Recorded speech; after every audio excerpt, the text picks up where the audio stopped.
قل هذه سبيلي أدعو إلى الله على بصيرة أنا ومن اتبعني وسبحان الله وما أنا من المشركين. الحمد لله رب العالمين والصلاة والسلام على أشرف الأنبياء والمرسلين نبينا محمد وعلى آله وصحبه أجمعين. أما بعد، شرح اصول السنہ امام الحمیدی رحمہ اللہ رحمۃ واسعہ کی شرح کا سلسلہ جاری ہے. گزشتہ دروس میں ہم نے اس رسالے میں جو امام الحمیدی نے سلفی عقیدے اہل حدیث کے اعتقاد کے جو 7 بنیادی اصولوں کا ذکر کیا، 7 بنیادی قواعد کا ذکر کیا، ان میں سے 3 کا ہم نے دراسہ کیا ہے. پہلا اصل قدر کے متعلق تھا، قدر پر ایمان لانا. پھر دوسرا اصل ایمان کے متعلق تھا، اس بات پر ایمان لانا کہ ایمان قول اور عمل ہے، قول اور فعل ہے، اور وہ بڑھتا ہے اور گھٹتا ہے. تیسرا اصل جو ہم نے کل پڑھا اور سمجھا وہ یہ کہ اہل سنت، اہل حدیث، سلف صالحین کا عقیدہ صحابہ کرام رضی اللہ عنہم اجمعین کے متعلق کیا تھا. آج ہم انشاءاللہ چوتھے اصل، ان 7 اصول میں سے چوتھے اصل اور قاعدے سے ابتدا کرتے ہیں. امام الحمیدی رحمہ اللہ فرماتے ہیں: والقرآن کلام اللہ. سمعت سفیان یقول القرآن کلام اللہ ومن قال مخلوق فهو مبتدع لم نسمع احدا يقول هذا. وسمعت سفیان یقول الایمان قول وعمل ويزيد وينقص. فقال له اخوه ابراہیم ابن عیینہ یا ابا محمد لا تقل ينقص، فغضب وقال اسكت يا صبي بل حتى لا يبقى منه شيء. امام الحمیدی رحمہ اللہ اس فقرے میں وہ فرماتے ہیں کہ قرآن جو ہے وہ اللہ کا کلام ہے، قرآن مجید کلام اللہ ہے. میں نے میرے شیخ اور استاذ امام سفیان بن عیینہ رحمہ اللہ کو کہتے ہوئے سنا کہ قرآن کلام اللہ ہے، اللہ کا کلام ہے. جو کہتا ہے کہ قرآن مخلوق ہے وہ بدعتی ہے، وہ بدعتی ہے. ہم نے کسی اپنے شیوخ اور اساتذہ تابعین وغیرہ سے یہ بات نہیں سنی کہ قرآن مخلوق ہے. اس کے بعد امام الحمیدی نے کہا میں نے اپنے استاد و شیخ سفیان بن عیینہ رحمہ اللہ سے یہ بات بھی سنی کہ ایمان دونوں قول اور عمل ہے، قول اور فعل ہے، وہ بڑھتا ہے اور گھٹتا ہے. اس بات کو جب امام سفیان بن عیینہ نے ذکر کی تو ان کے بھائی ابراہیم بن عیینہ وہ کہتے ہیں یا ابا محمد،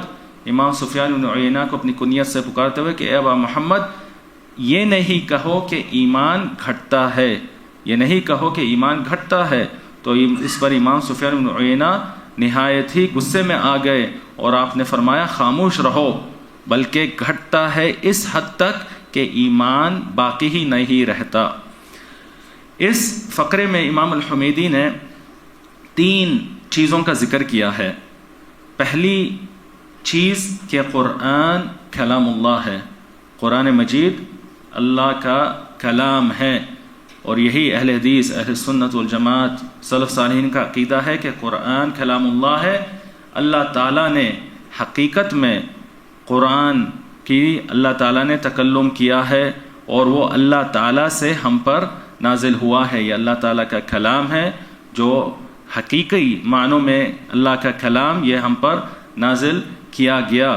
جیسا بھی یہ قرآن پڑھی جائے یا اسے لکھا جائے مصحف میں،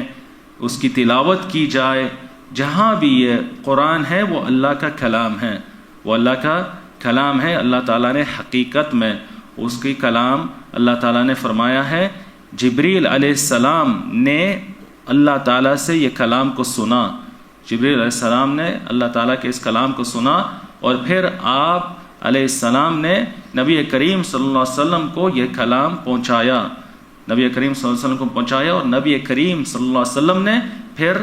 مسلمانوں کو، امت مسلمہ کو پہنچایا. اور اس پر قرآن و سنت کے دلائل ہے۔ اللہ تعالیٰ نے قرآن مجید میں فرمایا وَإِنْ أَحَدٌ مِّنَ الْمُشْرِكِينَ اسْتَجَارَكَ فَأَجِرْهُ حَتَّى يَسْمَعَ كَلَامَ اللَّهِ کہ اے اللہ کے نبی صلی اللہ علیہ وسلم،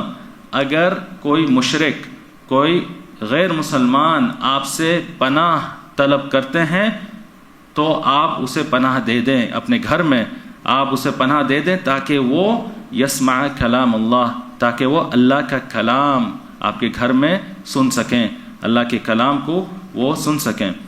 تو اس بات میں واضح ہے کہ جو قرآن ہے، جس کی تلاوت نبی کریم صلی اللہ علیہ وسلم فرماتے تھے، وہ کلام اللہ ہے، اللہ کا کلام۔ جہاں تک سنت کی بات ہے تو امام ابو داؤد اور ترمذی اور ابن ماجہ نے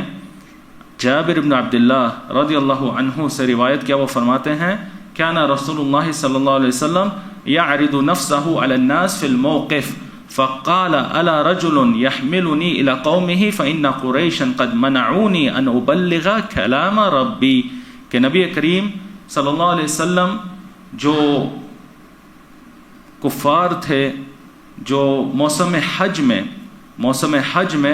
وہ جہاں جمع ہوتے تھے، مکہ میں وہ جمع ہوتے تھے، تو نبی کریم صلی اللہ علیہ وسلم ان کی اس اجتماع کے پاس جاتے تھے اور اسلام کی دعوت وہاں دیتے تھے، اور یہ کہتے تھے کہ کیا یہ کافرین میں کوئی ایسا شخص ہے جو صاحب رسوخ ہے، صاحب اپنے قبیلے کا سردار ہے، جو مجھے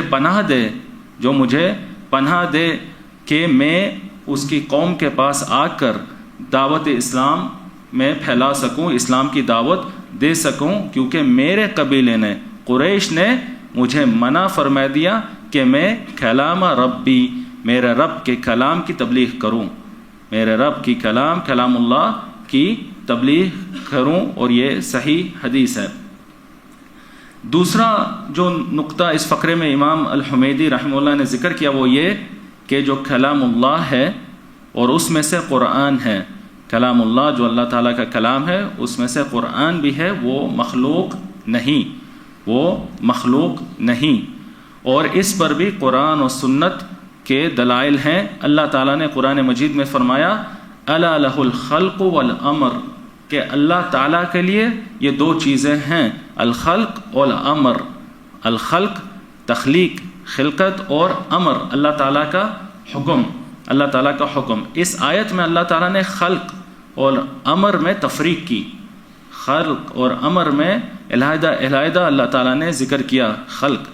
تخلیق خلقت ایک چیز ہے، اور امر اللہ تعالیٰ کا حکم الگ چیز ہے۔ اور جو اللہ تعالیٰ کی جو امر ہے وہ اللہ تعالیٰ کا قول ہے،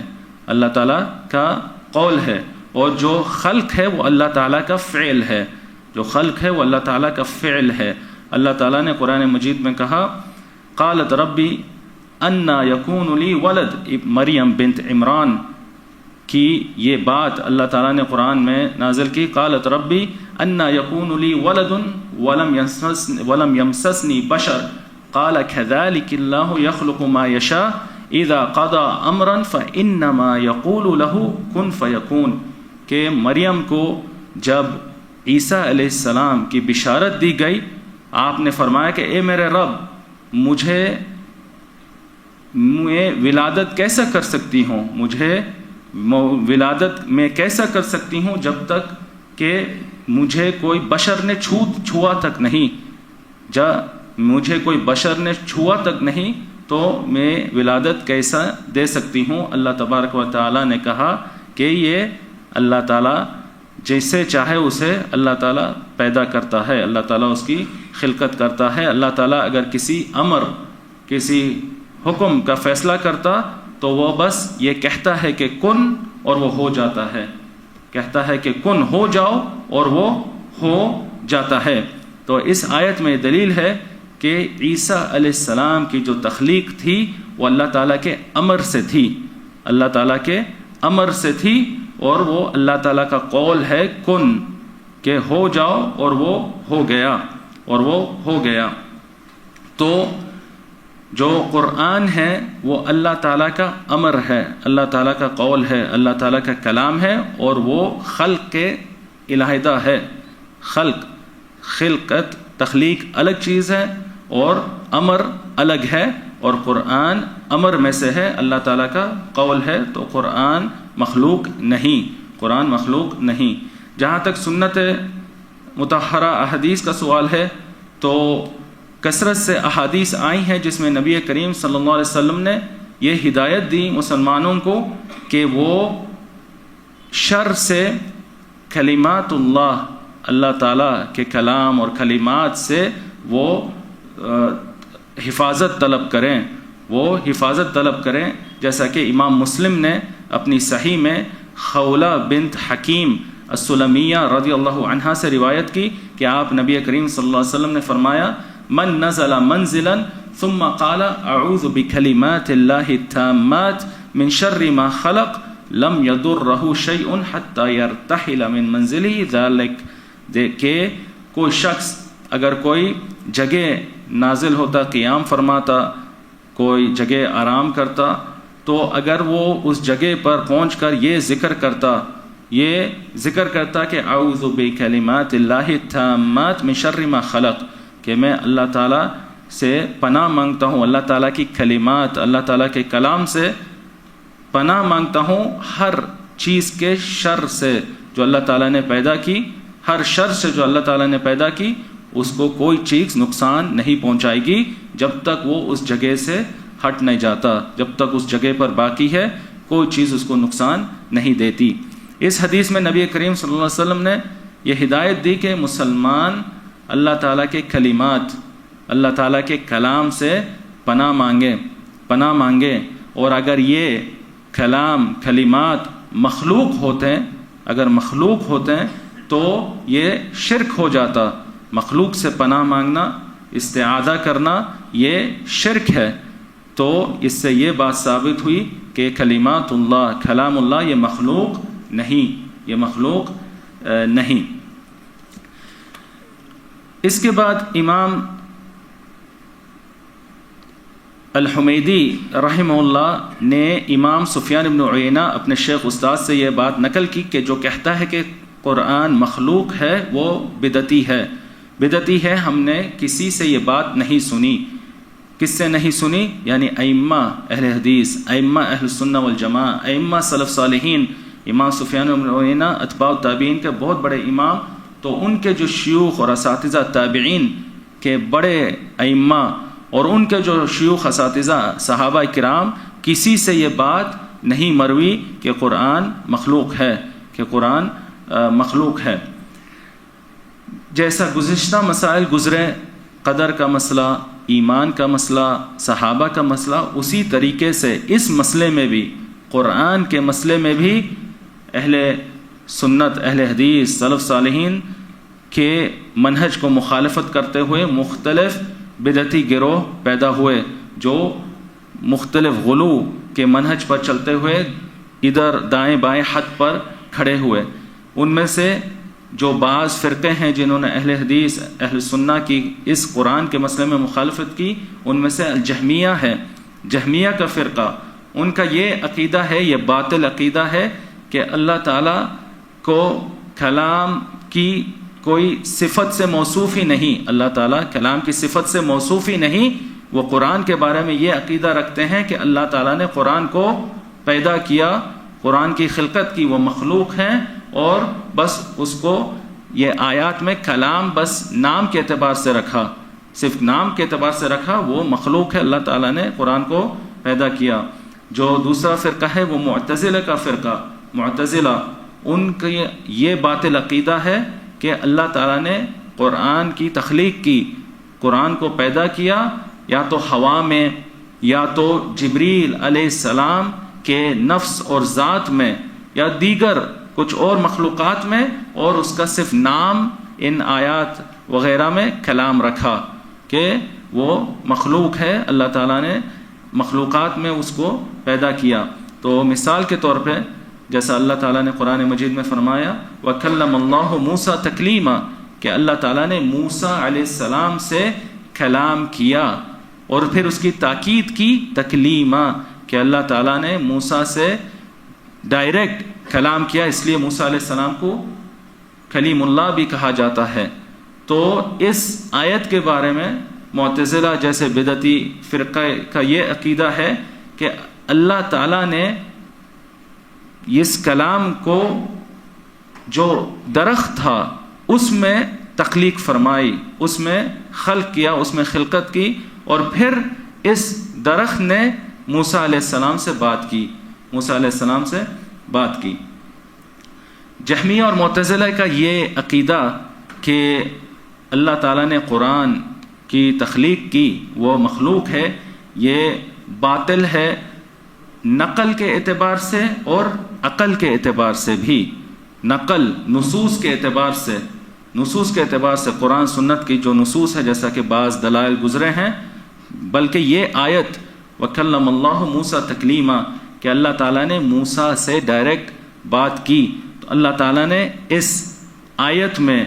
یہ ذکر کیا کہ اللہ تعالیٰ نے موسیٰ سے کلام کیا، پھر اس کی تاکید بھی کی تکلیما، اس کی تاکید بھی کی کہ وہ حقیقی کلام تھا اللہ تبارک و تعالیٰ کا۔ جہاں تک عقل کی بات ہے تو یہ کوئی بھی عاقل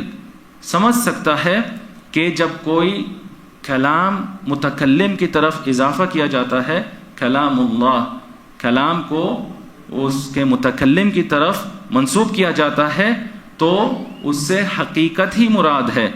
ذہن دور نہیں جاتا کہ اس کا کلام نہیں کسی اور کا کلام مراد ہے، درخت وغیرہ جیسا ان کا بدعتی عقیدہ ہے، بلکہ ذہن کے پاس یہی معنی آتا ہے کہ جس کی طرف منسوب کیا گیا اسی کا کلام ہے، کلام اللہ، اللہ تعالیٰ کا کلام۔ تیسرا فرقہ جو اس مسئلے میں گمراہ ہوا وہ اشاعرہ کا فرقہ ہے۔ اشاعرہ کا فرقہ، ان کا یہ باطل عقیدہ ہے کہ قرآن کلام اللہ نہیں، کلام اللہ نہیں، بلکہ وہ کلام اللہ کی تعبیر ہے، کلام اللہ کی تعبیر ہے اور اس پہ دلالت کرنے والی چیز ہے۔ جو قرآن ہے وہ کلام اللہ پر دلالت کرنے والی چیز ہے، اس کی تعبیر ہے، یعنی وہ مجاز ہے، وہ مجاز ہے، وہ حقیقی اللہ کا کلام نہیں۔ یہ مجاز ہے، قرآن مجید مجاز ہے، وہ حقیقی اللہ تعالیٰ کا کلام نہیں۔ چوتھا فرقہ کلابیہ کا فرقہ، کلابیہ کا فرقہ، ان کا یہ عقیدہ ہے کہ جو یہ قرآن کے حروف ہے، قرآن کے جو کلمات ہے، حروف ہے، یہ کلام اللہ کی حکایت ہے، کلام اللہ کی حکایت، جو چیز اس کی کلام اللہ کی نقل کرتی ہے اس کی حکایت ہے اور حقیقی اللہ تعالیٰ کا کلام نہیں۔ کلابیہ کے بارے میں یہ بات نہایتی اہم ہوگی یہاں ذکر کرنا کہ یہ جو فرقہ ہے کلابیہ، یہ تیسری صدی ہجری کے پہلے آدھے نصف حصے میں ظاہر ہوا، اور اس کا بانی جس کی طرف اس کا انتساب ہے وہ ہے عبداللہ ابن سعید ابن کلاب، عبداللہ ابن سعید ابن کلاب القطان البصری، القطان البصری، یہ بصرہ شہر کا رہنے والا تھا، عراق کا، اور وہ پہلے تو اس نے اپنا پورا منصب بنا لیا تھا جہمیہ اور معتزلہ کے رد میں۔ قرآن کے مسئلے پر جو جہمیہ معتزلہ کا عقیدہ گزرا ہے کہ وہ کہتے ہیں کہ قرآن مخلوق ہے، تو اس کے رد میں اس نے اپنے پہلی کتابیں لکھیں، مگر اس کے بعد جہالت کی بنیاد پر، ہوا پرستی کی بنیاد پر، وہ یہ باطل عقیدے میں بھی داخل ہو گیا کہ جو کلام اللہ، جو قرآن ہے، وہ اللہ تعالیٰ کے کلام کی حکایت ہے، حقیقی کلام نہیں۔ وہ خود بھی گمراہ ہوا، اور اس کے شاگردوں میں سے ابو الحسن الاشعری اور ابو منصور الماتوریدی ہیں۔ اس کے شاگردوں میں سے یا اس کے منہج پر چلنے والوں میں سے ابو الحسن الاشعری اور ابو منصور الماتوریدی۔ یہ اس لیے ذکر ہو رہا ہے کیونکہ اس مجتمع میں، ہمارے بر صغیر کے مجتمع میں، جو اہل الرائے حنفی حضرات ہیں ان کا عقیدہ اشعری ماتوریدی عقیدہ ہے۔ وہ صاف اس کی صراحت کرتے ہیں کہ ہم عقیدے میں ایمان اصول میں ہم اشعری ماتریدی ہیں، تو ان کا یہی عقیدہ ہے جو آگے آ رہا ہے۔ ابو الحسن الاشعری، امام ابو الحسن الاشعری، وہ اپنی زندگی میں 3 مراحل سے گزرے، 3 مراحل سے گزرے۔ پہلا مرحلہ اعتزال کا مرحلہ تھا۔ اعتزال کا، وہ معتزلہ کے اس دور کے سب سے بڑے ان کے جو امام تھے ابو علی الجبائی، ابو علی الجبائی البصری، بصرہ کے رہنے والے، جو شیخ المعتزلہ ہے، اس دور کے سب سے بڑے معتزلی یہ عالم تھے ان کے، اور اہل الکلام کے سب سے بڑے اس وقت کے عالم تھے۔ ان کا ابو الحسن اشعری شاگرد تھے، ان کے شاگرد تھے، اور یہ اپنے 40 سال زندگی، اول زندگی یہ معتزلہ تھے، معتزلہ کے عقیدے پر تھے امام ابو الحسن الاشعری۔ اس کے بعد انہوں نے تحقیق وغیرہ کی، تو پھر وہ عبداللہ ابن سعید ابن کلاب کے پیروکار بنے، اور کلابیہ کا عقیدہ انہوں نے اپنایا۔ یہ جو ذکر ہوا کہ قرآن کلام اللہ کی حکایت ہے، اس کی نقل ہے، حقیقی طور پہ کلام اللہ نہیں، تو ابو الحسن اشعری کلابی عقیدے پر آ کھڑے ہوئے، عبداللہ بن سعید بن کلاب۔ تیسرا مرحلہ ان کا وفات سے پہلے، پھر تحقیق کر کے انہوں نے عقیدہ سلف صالحین کا عقیدہ، اہل سنہ والجماعہ، اہل حدیث کا عقیدہ اپنایا اور توبہ استغفار کری، اور الحمدللہ اسی عقیدے پر وہ فوت ہوئے۔ اہل سنت، اہل حدیث، سلف صالحین کے عقیدے پر فوت ہوئے۔ خاصتاً انہوں نے امام احمد بن حنبل، امام اہل سنت والجماعہ کا جو عقیدہ ہے اسماء صفات کے باب میں، جس میں سے کلام اللہ بھی ہے، اللہ تعالیٰ کی یہ صفت، اس کو انہوں نے اپنایا، اور انہوں نے اس باب میں کتابیں بھی لکھی اپنے عقیدے کی وضاحت کرتے ہوئے کہ وہ سلف صالحین کے عقیدے کی طرف لوٹ گئے ہیں اور اپنے باطل عقیدے سے توبہ کر لی، جیسا کہ ان کی مشہور کتاب الابانہ عن اصول الدیانہ ہے، اور دیگر کچھ کتابیں۔ اس میں صاف آپ کو سلفی عقیدہ، اہل حدیث اعتقاد ملے گا۔ جو احناف ہے بر صغیر کے، جو اہل الرائے ہے، اور جو امام ابو الحسن اشعری کی طرف نسبت کرتے ہیں اور کہتے ہیں کہ ہم عقیدے میں اشعری ہے، وہ یہ تیسرے مرحلے کو نہیں مانتے۔ وہ یہ کہتے ہیں کہ ابو الحسن اشعری کا عقیدہ کلابی عقیدہ، اسی پر وہ قائم ہیں، اسی پر ایمان رکھتے ہیں، جب وہ عبداللہ بن سعید بن کلاب کے پیروکار تھے۔ تو عبداللہ بن سعید بن کلاب کی جو گمراہی ہے عقیدے میں اسماء صفات کے باب میں، وہی آج کے اشاعرہ کا منہج ہے۔ وہ تیسرا مرحلہ اب امام ابو الحسن الاشعری کا نہیں تسلیم کرتے، اسے تو صرف اہل حدیث جو ہے، اہل سنہ والجماعہ جو سلف صالحین کے منہج پر ہے، وہ لوگ قبول کرتے ہیں، اس پر اہل حدیث قائم ہیں، اور یہ لوگ صرف ان کے دوسرے مرحلے تک انہوں نے اپنے عقیدے کی بنیاد رکھی۔ یہ جو 2 فرقے گزرے ہیں، جو اشاعرہ اور کلابیہ کا فرقہ ہے، ان کا یہ عقیدہ ہے خلاصہ کہ جو کلام اللہ ہے، وہ اللہ کا جو کلام ہے وہ معنی ہے جو اللہ کی ذات میں سبحانہ و تعالی قائم ہے، اللہ کی ذات میں موجود ہے۔ اللہ تعالیٰ نے اس معنی کو جبریل علیہ السلام کی ذات میں ڈالا۔ جبریل علیہ السلام نے پھر اس کو یا تو سریانیہ زبان سے اس کو پیغمبر عیسیٰ علیہ السلام تک پہنچایا، جو انجیل کہی جاتی ہے، یا عبرانی زبان کو موسیٰ علیہ السلام کو پہنچایا، جو تورات کہی جاتی ہے، یا جبریل علیہ السلام نے عربی زبان میں اس معنی کو محمد رسول اللہ صلی اللہ علیہ وسلم کو پہنچایا، جو قرآن کہی جاتی ہے۔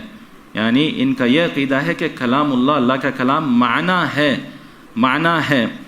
تو یہ ان کی بدعت ہے، جس کی کسی نے ان سے پہلے، یہ اشاعرہ اور کلابیہ سے پہلے کسی نے یہ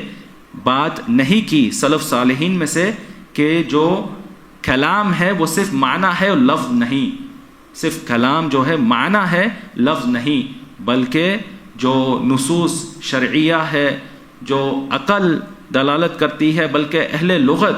لغت عربی زبان کے علماء کے پاس بھی کلام دونوں لفظ اور معنی کو کہتے ہیں،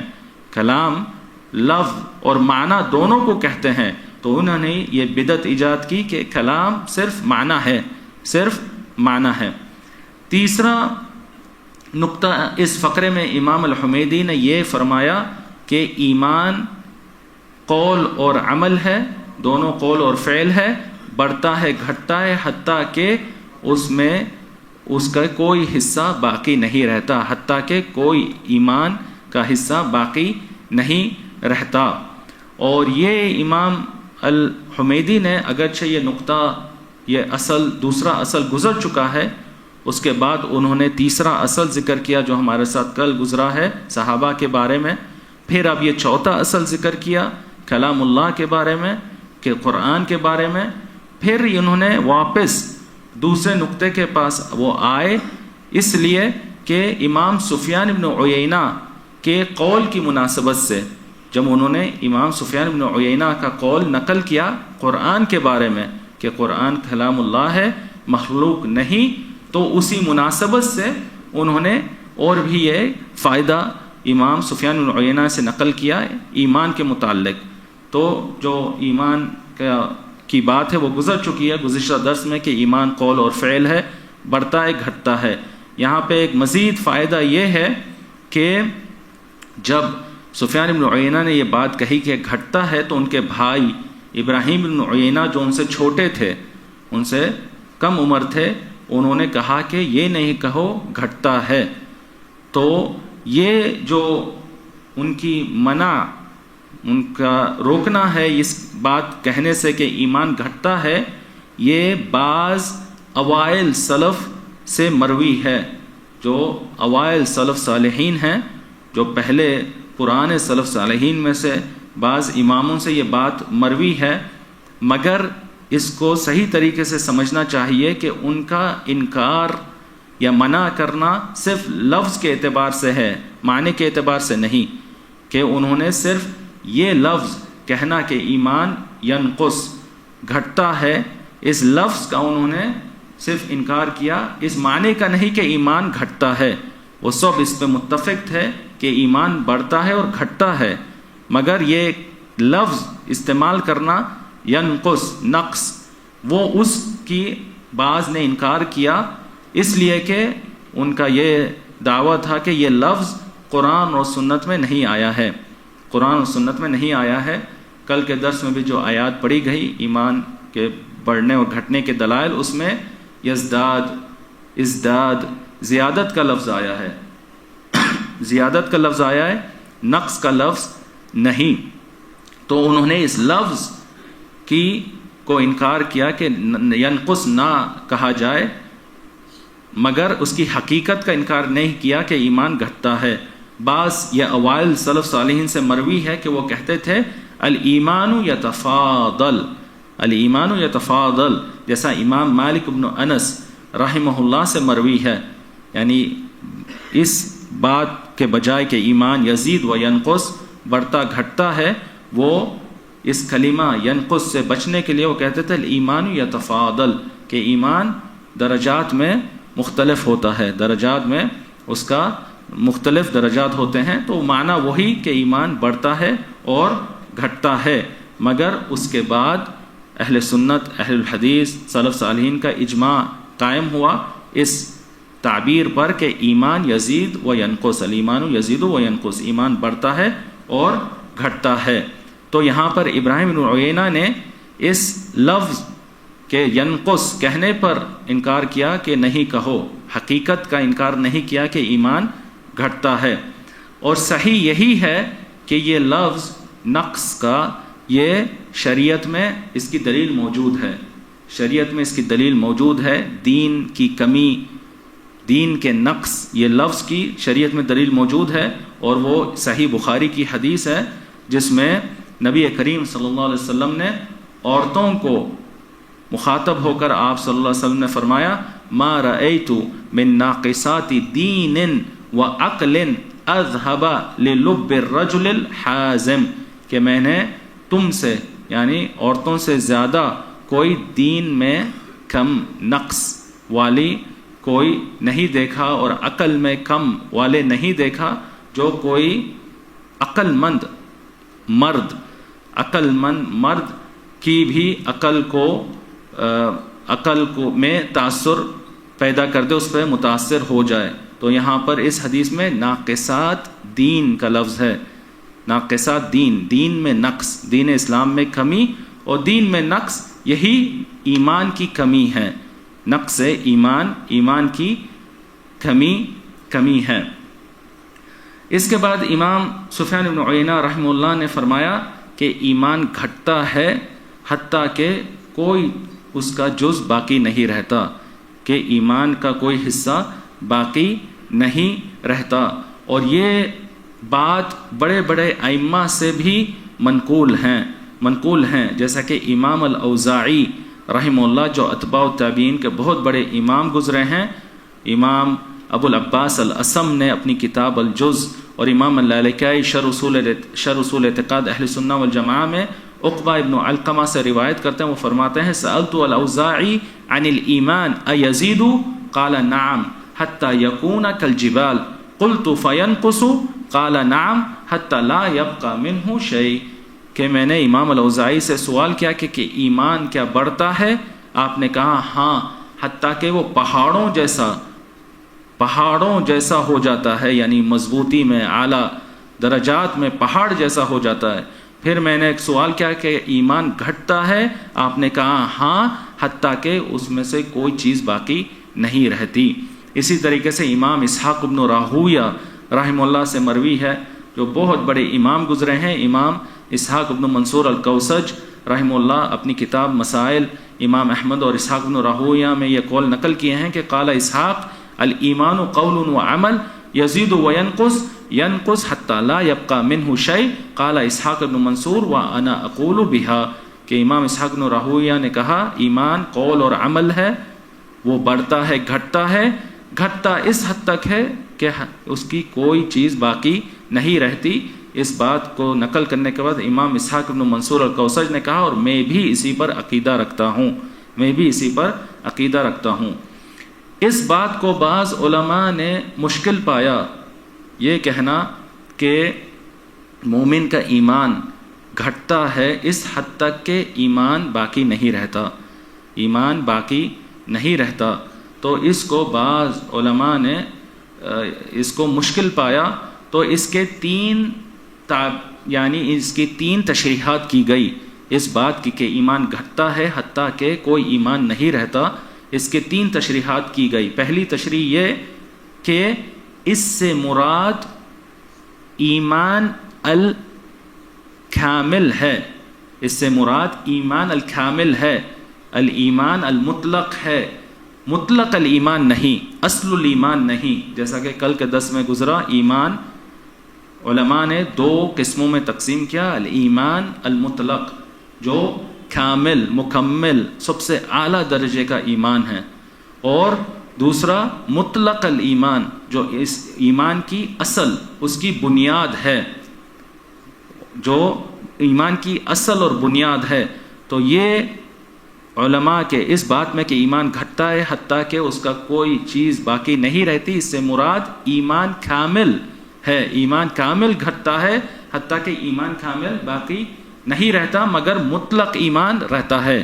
اصل ایمان رہتا ہے، اس بندے وہ مومن رہتا ہے، مگر ایمان کامل گھٹتے گھٹتے اس میں سے کوئی حصہ باقی نہیں رہتا۔ اور اس کے دلائل احادیث میں آئی ہیں، جیسا کہ امام ابو داود اور ترمذی نے اپنی کتاب السنن میں نبی کریم صلی اللہ علیہ وسلم سے روایت کی کہ آپ نے فرمایا العبد اذا زنا خرج منہ الایمان حتی یکون کالذلہ یعنی فوقہ فاذا نزع رجع الیہ ایمانہ، کہ جب کوئی شخص زنا کرتا ہے، یہ کبیرہ گناہ کرتا ہے، تو ایمان اس سے نکلتا ہے، اس کے اوپر سائے کی طرح رہتا ہے، جب یہ گناہ وہ چھوڑ دیتا ہے یا ختم ہوتا ہے تب وہ ایمان واپس آتا ہے، تب ایمان واپس آتا ہے۔ اور ان قسم کے احادیث جیسا کل بیان کی گئی، اس سے مراد کامل ایمان، الایمان الکامل، الایمان المطلق کی نفی ہے۔ یہ نہیں کہ اصل ایمان، مطلق الایمان کی نفی کے بندہ وہ کافر ہو گیا والعیاذ باللہ۔ یہ تو خوارج کا عقیدہ ہے کہ جو گنہگار ہے، کبیرہ گناہ کرتا ہے، وہ کافر ہو گیا۔ اہل سنت، اہل الحدیث، سلف صالحین کا یہ عقیدہ ہے کہ اس کا کامل ایمان کی نفی ہے، اصل ایمان، مطلق الایمان باقی رہتا ہے۔ دوسری تشریح اس بات کی علماء کی کہ ایمان گھٹتا ہے جب تک کہ اس کا کوئی حصہ یا چیز باقی نہیں رہتی۔ بعض علماء نے اس کی تشریح یوں فرمائی کہ یہ ڈرانے وعید کے باب میں ذکر کی گئی کہ گناہوں سے، برے اعمال سے، واجبات کے ترک کرنے سے ڈرانے کے مقصد سے ایسی بات کی گئی کہ ایمان گھٹتا ہے حتیٰ کہ ایمان کا کوئی حصہ باقی نہیں رہتا۔ یعنی اس سے حقیقت مراد نہیں بلکہ تہدید، وعید، ڈرانا مراد ہے۔ جیسا کہ صحیحین میں بخاری اور مسلم نے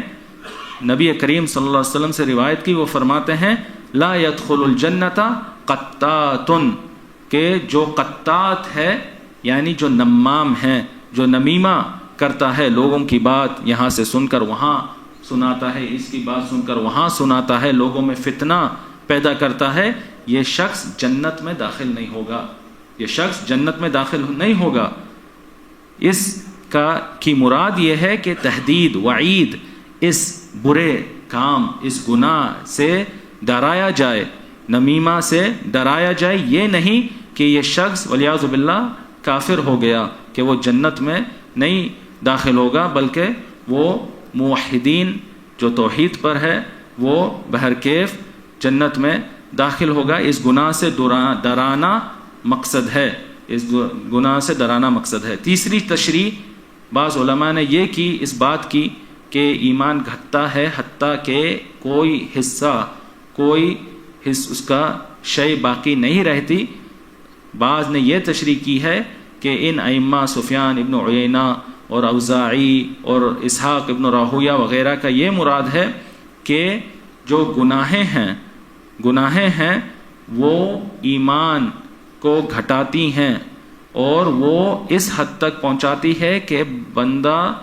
کفر کے راستے پر چل پڑتا ہے۔ یعنی یہ گناہیں ایسی چیزیں ہیں جو کفر تک پہنچا سکتی ہے۔ اگر بندہ کثرت سے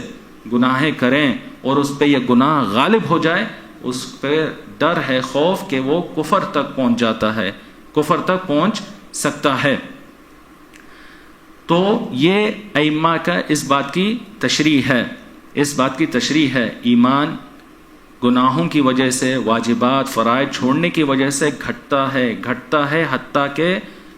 بڑی تعداد میں گھٹ جاتا ہے، حتیٰ کہ اس کا چھوٹا سا حصہ باقی رہتا ہے۔ جیسا کہ امام بخاری نے انس بن مالک رضی اللہ عنہ سے روایت کیا کہ نبی کریم صلی اللہ علیہ وسلم نے فرمایا یخرج من النار من قال لا الہ الا اللہ وفی قلبہ وزن شعیرۃ من خیر ویخرج من النار من قال لا الہ الا اللہ وفی قلبہ وزن برۃ من خیر ویخرج من النار من قال لا الہ الا اللہ وفی قلبہ وزن ذرۃ من خیر۔ اور ایک بعض یا امام بخاری نے اس حدیث کو ذکر کر کے دوسرا لفظ ذکر کیا من ایمان، من خیر کے جگہ من ایمان، کہ نبی کریم صلی اللہ علیہ وسلم نے فرمایا کہ جہنم کی آگ سے وہ آخری شخص کو نکالا جائے گا، آخری جو شخص ہوں گے جنہیں نکالا جائے گا وہ ہوں گے جو لا الہ الا اللہ کہتے تھے، اس پر ان کی وفات ہوئی توحید پر، اور ان کے دل میں گھیوں یا جوں کے دانے کے برابر بھی ایمان ہے، دل میں جوں اور گھیوں کے دانے کی برابر بھی ایمان تھا، انہیں جہنم کی آگ سے نکال کر جنت میں داخل کیا جائے گا۔ تو ایمان اس حد تک گھٹتا ہے کہ صرف دانے کی برابر، گھیوں جوں وغیرہ کے دانے کے برابر کا ایمان رہتا ہے۔ اور گناہیں بڑھتے بڑھتے جو شخص کفر کرتا ہے، کفر یا شرک جیسا گناہ کرتا ہے، کفر اور شرک اکبر جیسا گناہ کرتا ہے، ایمان مکمل طور پر ختم ہو جاتا ہے، ایمان مکمل طور پر ختم ہو جاتا ہے اور یہ شخص کافر کفر کے دائرے میں آ جاتا ہے والعیاذ باللہ۔ اس کے بعد امام الحمیدی رحمہ اللہ نے پانچواں اصل اہل سنت، اہل حدیث، سلف صالحین کے بنیادی عقیدے کا پانچواں اصل یہ بیان کیا، والاقرار بالرؤیت بعد الموت، والاقرار بالرؤیت بعد الموت، اس بات پر ایمان لانا کہ اللہ تعالیٰ کو آخرت میں دیکھا جائے گا، الرؤیا رؤیت اللہ، اللہ تعالیٰ کو دیکھنے پر ایمان، اللہ تعالیٰ کو آخرت میں دیکھنے پر ایمان۔ یہاں پر اس جملے فقرے سے امام الحمیدی نے دو چیزوں کا ذکر کیا ہے۔ پہلی چیز کہ اللہ تعالیٰ کو دنیا میں نہیں دیکھا جا سکتا، کہ رؤیت اللہ، اللہ تعالیٰ کو دنیا میں نہیں دیکھا جا سکتا۔ دوسری بات کہ آخرت میں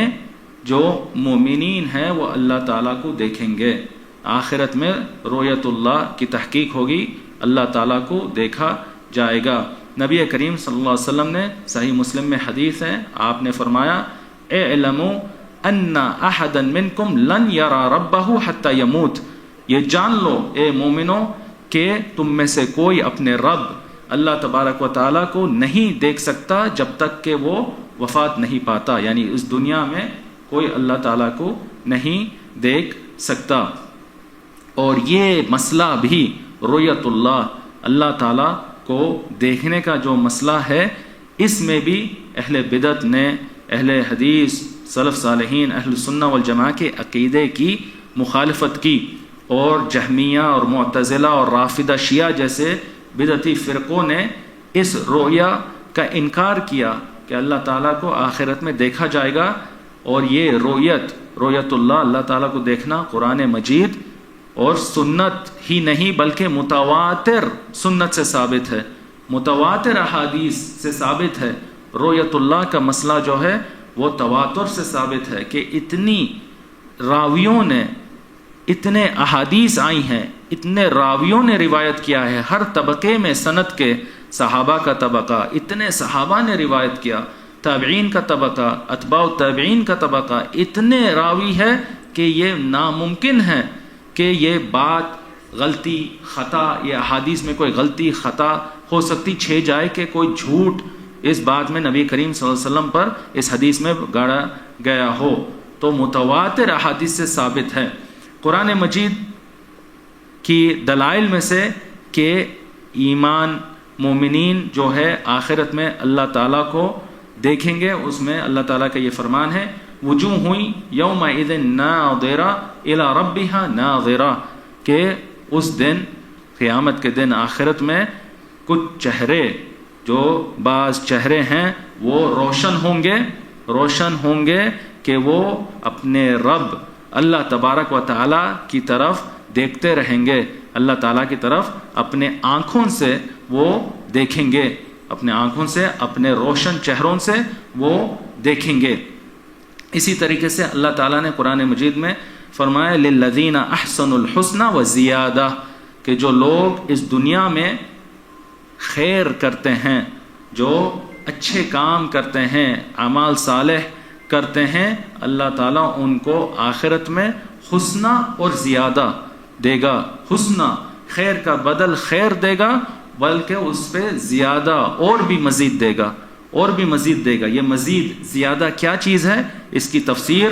احادیث میں آئی ہے، جیسا کہ امام مسلم نے اپنی کتاب الصحیح میں صہیب رضی اللہ عنہ سے روایت کی کہ نبی کریم صلی اللہ علیہ وسلم نے فرمایا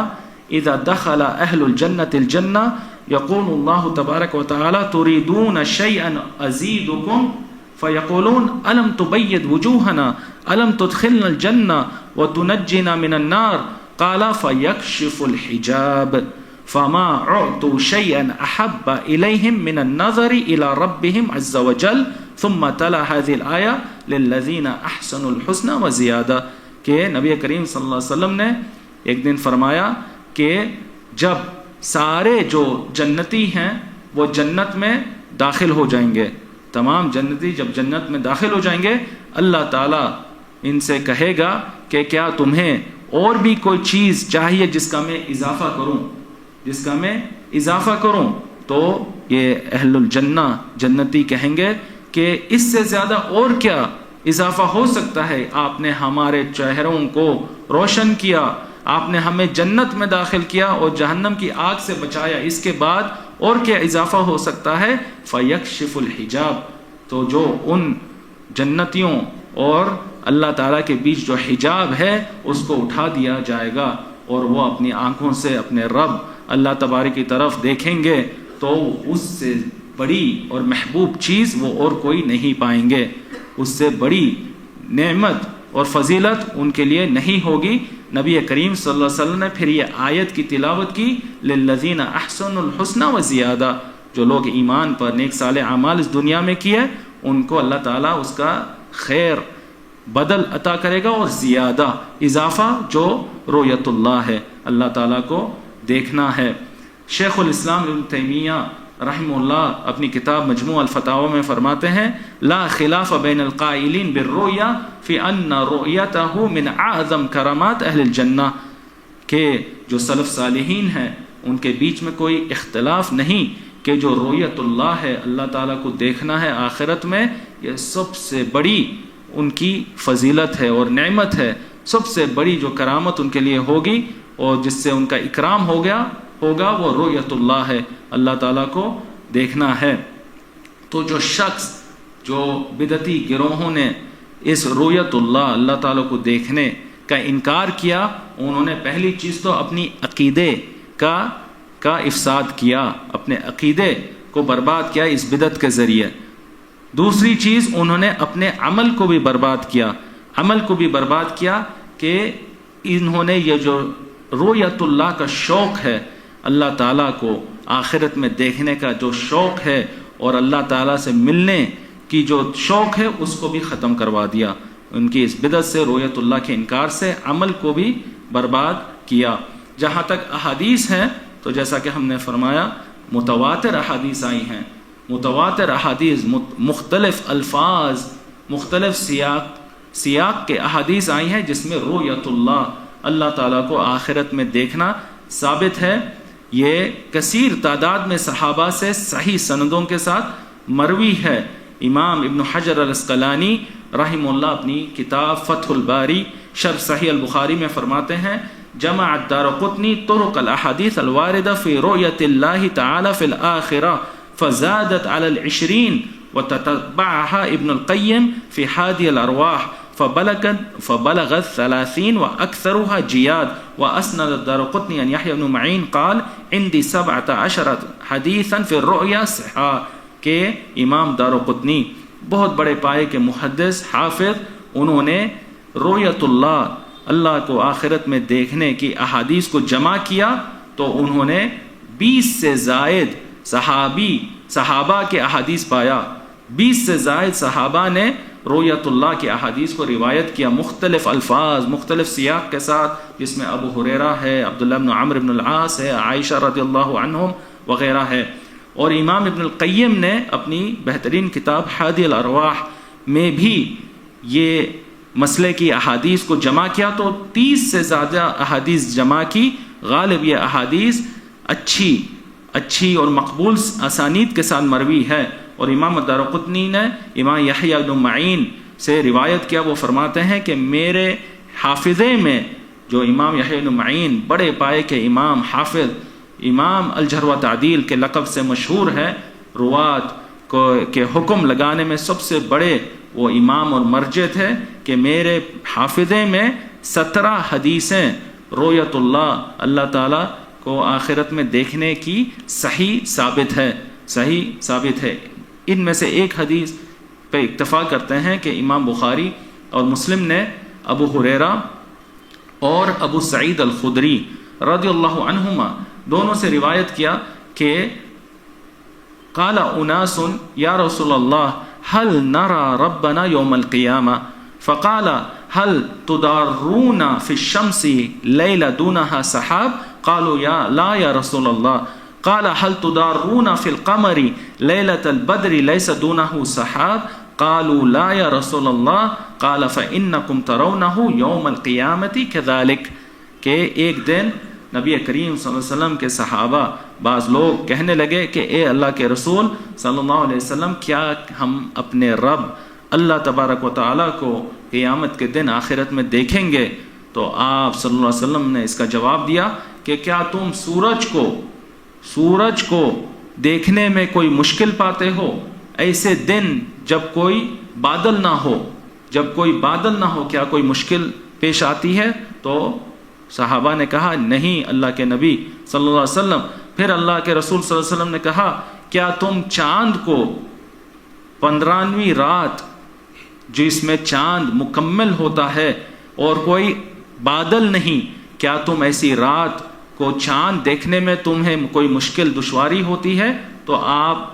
صحابہ نے فرمایا نہیں اللہ کے رسول۔ تو اس کے بعد نبی کریم صلی اللہ علیہ وسلم نے فرمایا تو اسی طریقے سے تم قیامت کے دن آخرت میں اللہ تبارک و تعالیٰ کو دیکھو گے، اللہ تبارک و تعالیٰ کو دیکھو گے۔ اس کے بعد امام الحمیدی رحمہ اللہ نے چھٹا بنیادی اہل حدیث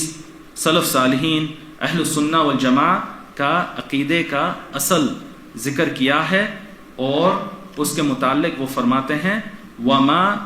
نطق به القرآن والحدیث مثل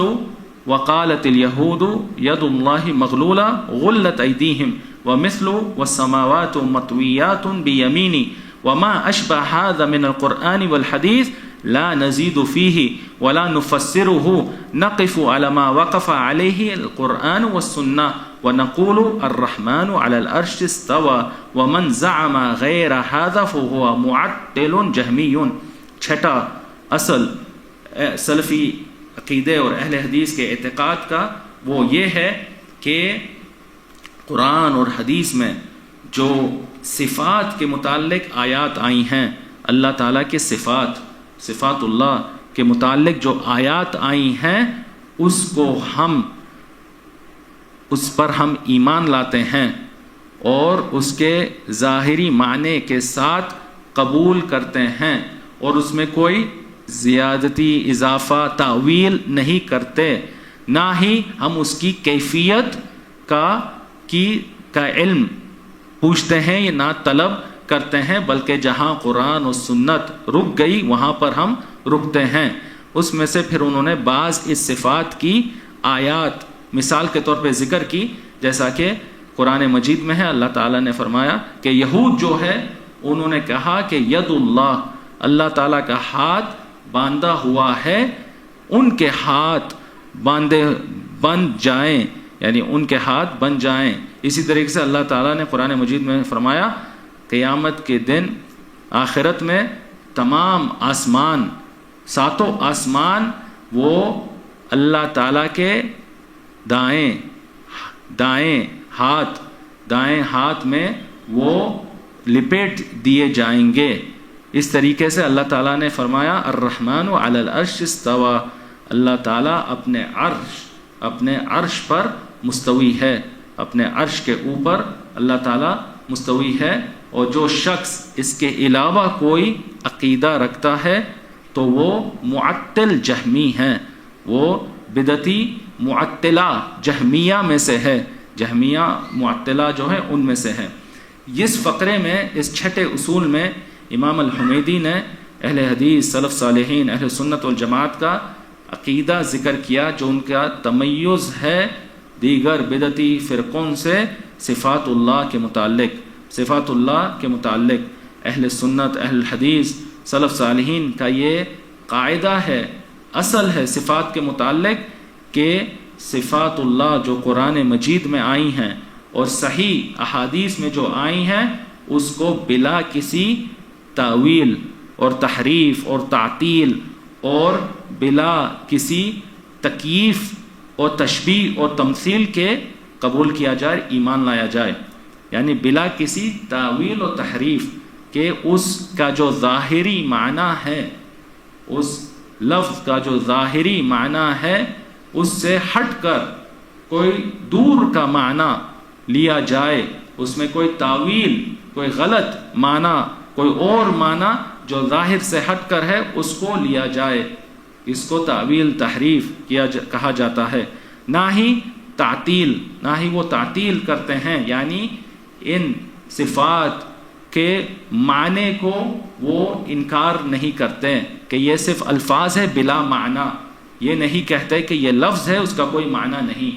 معنی کا انکار نہیں کرتے۔ اسی طریقے سے وہ تمثیل و تشبیہ نہیں کرتے، اہل سنت، اہل حدیث، سلف صالحین تمثیل و تشبیہ نہیں کرتے کہ اللہ تعالیٰ کے صفات کو مخلوقین کی صفات سے تشبیہ نہیں دیتے کہ اللہ تعالیٰ کے صفات مخلوقین کے صفات جیسے ہیں، یہ نہیں کرتے۔ اور آخری چیز تکییف نہیں کرتے، تکییف کہ صفات کی کیفیت نہیں بیان کرتے، نہ اس کے متعلق سوال کرتے، نہ پوچھتے ہیں،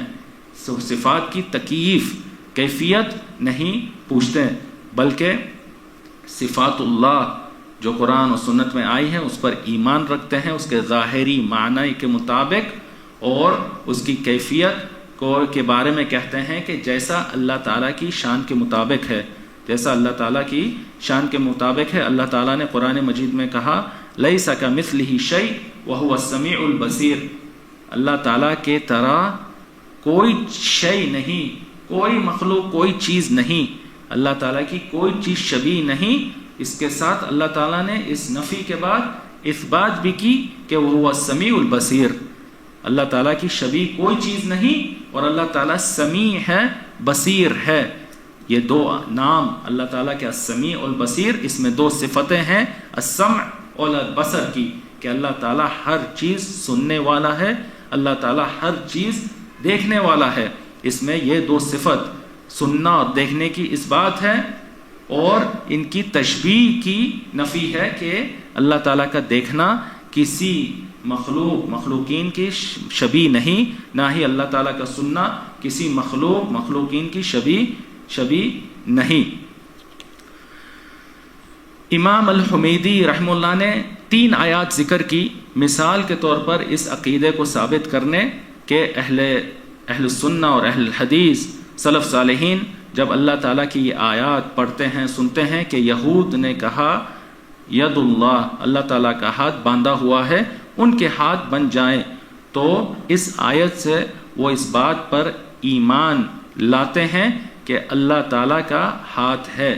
اللہ تعالیٰ کا ہاتھ ہے، اس کی کیفیت اللہ تعالیٰ کے شان کے مطابق ہے، اس ہاتھ کی کسی مخلوقین سے تشبیہ نہیں، کسی مخلوق سے تشبیہ نہیں۔ اسی طریقے سے جب اہل حدیث، اہل سنہ یہ آیت سنتے ہیں، پڑھتے ہیں کہ والسماوات مطویات بیمینی، کہ قیامت آخرت کے دن تمام آسمان وہ لپیٹ دیے جائیں گے دائیں ہاتھ میں، تو اس پر یہ ایمان لاتے ہیں کہ اللہ تعالیٰ کا یمین ہے، اللہ تعالیٰ کے ہاتھ دایاں ہیں، اور اس معنی پر ایمان لاتے ہیں، اس کی کیفیت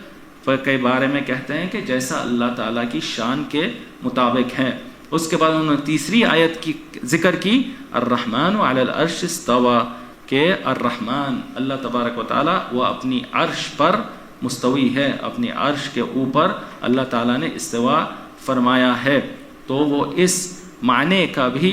اس بات کرتے ہیں، ایمان لاتے ہیں اس کیفیت سے جیسے اللہ تعالیٰ کی شان کے مطابق ہے۔ اور امام الحمیدی نے یہ تیسری آیت الرحمن علی العرش استوى خصوصی طور پر ذکر کیا، کیونکہ یہ آیت قرآن مجید میں 7 مرتبہ یہ آئی ہے۔ اس آیت کو خصوصی طور پر ذکر کیا کیونکہ یہ آیت اہل بدعت، جو اہل حدیث، اہل سنہ، سلف صالحین کے منہج سے اختلاف کرتے ہیں صفات کے باب میں، ان کے لیے امتحان ہے، محنہ ہے، ان کا امتحان ہے۔ اس سے ائمہ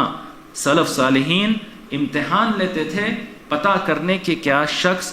اہل سنت، اہل حدیث کے عقیدے پر ہے صفات کے باب میں، یا کوئی بدعتی عقیدے پر ہے۔ تو یہ آیت نہایت ہی اہم آیت ہے اہل الحدیث کا اس پر ایمان اور جو عقیدہ وہ امتیازی عقیدہ ہے جس کے ذریعے اہل بدعت کی پہچان ہوتی ہے۔ جہاں تک جو لوگ ہیں جو کہتے ہیں اس آیت کے بارے میں الرحمن علی العرش استوى، اللہ تعالیٰ اپنے عرش کے اوپر مستوی ہے،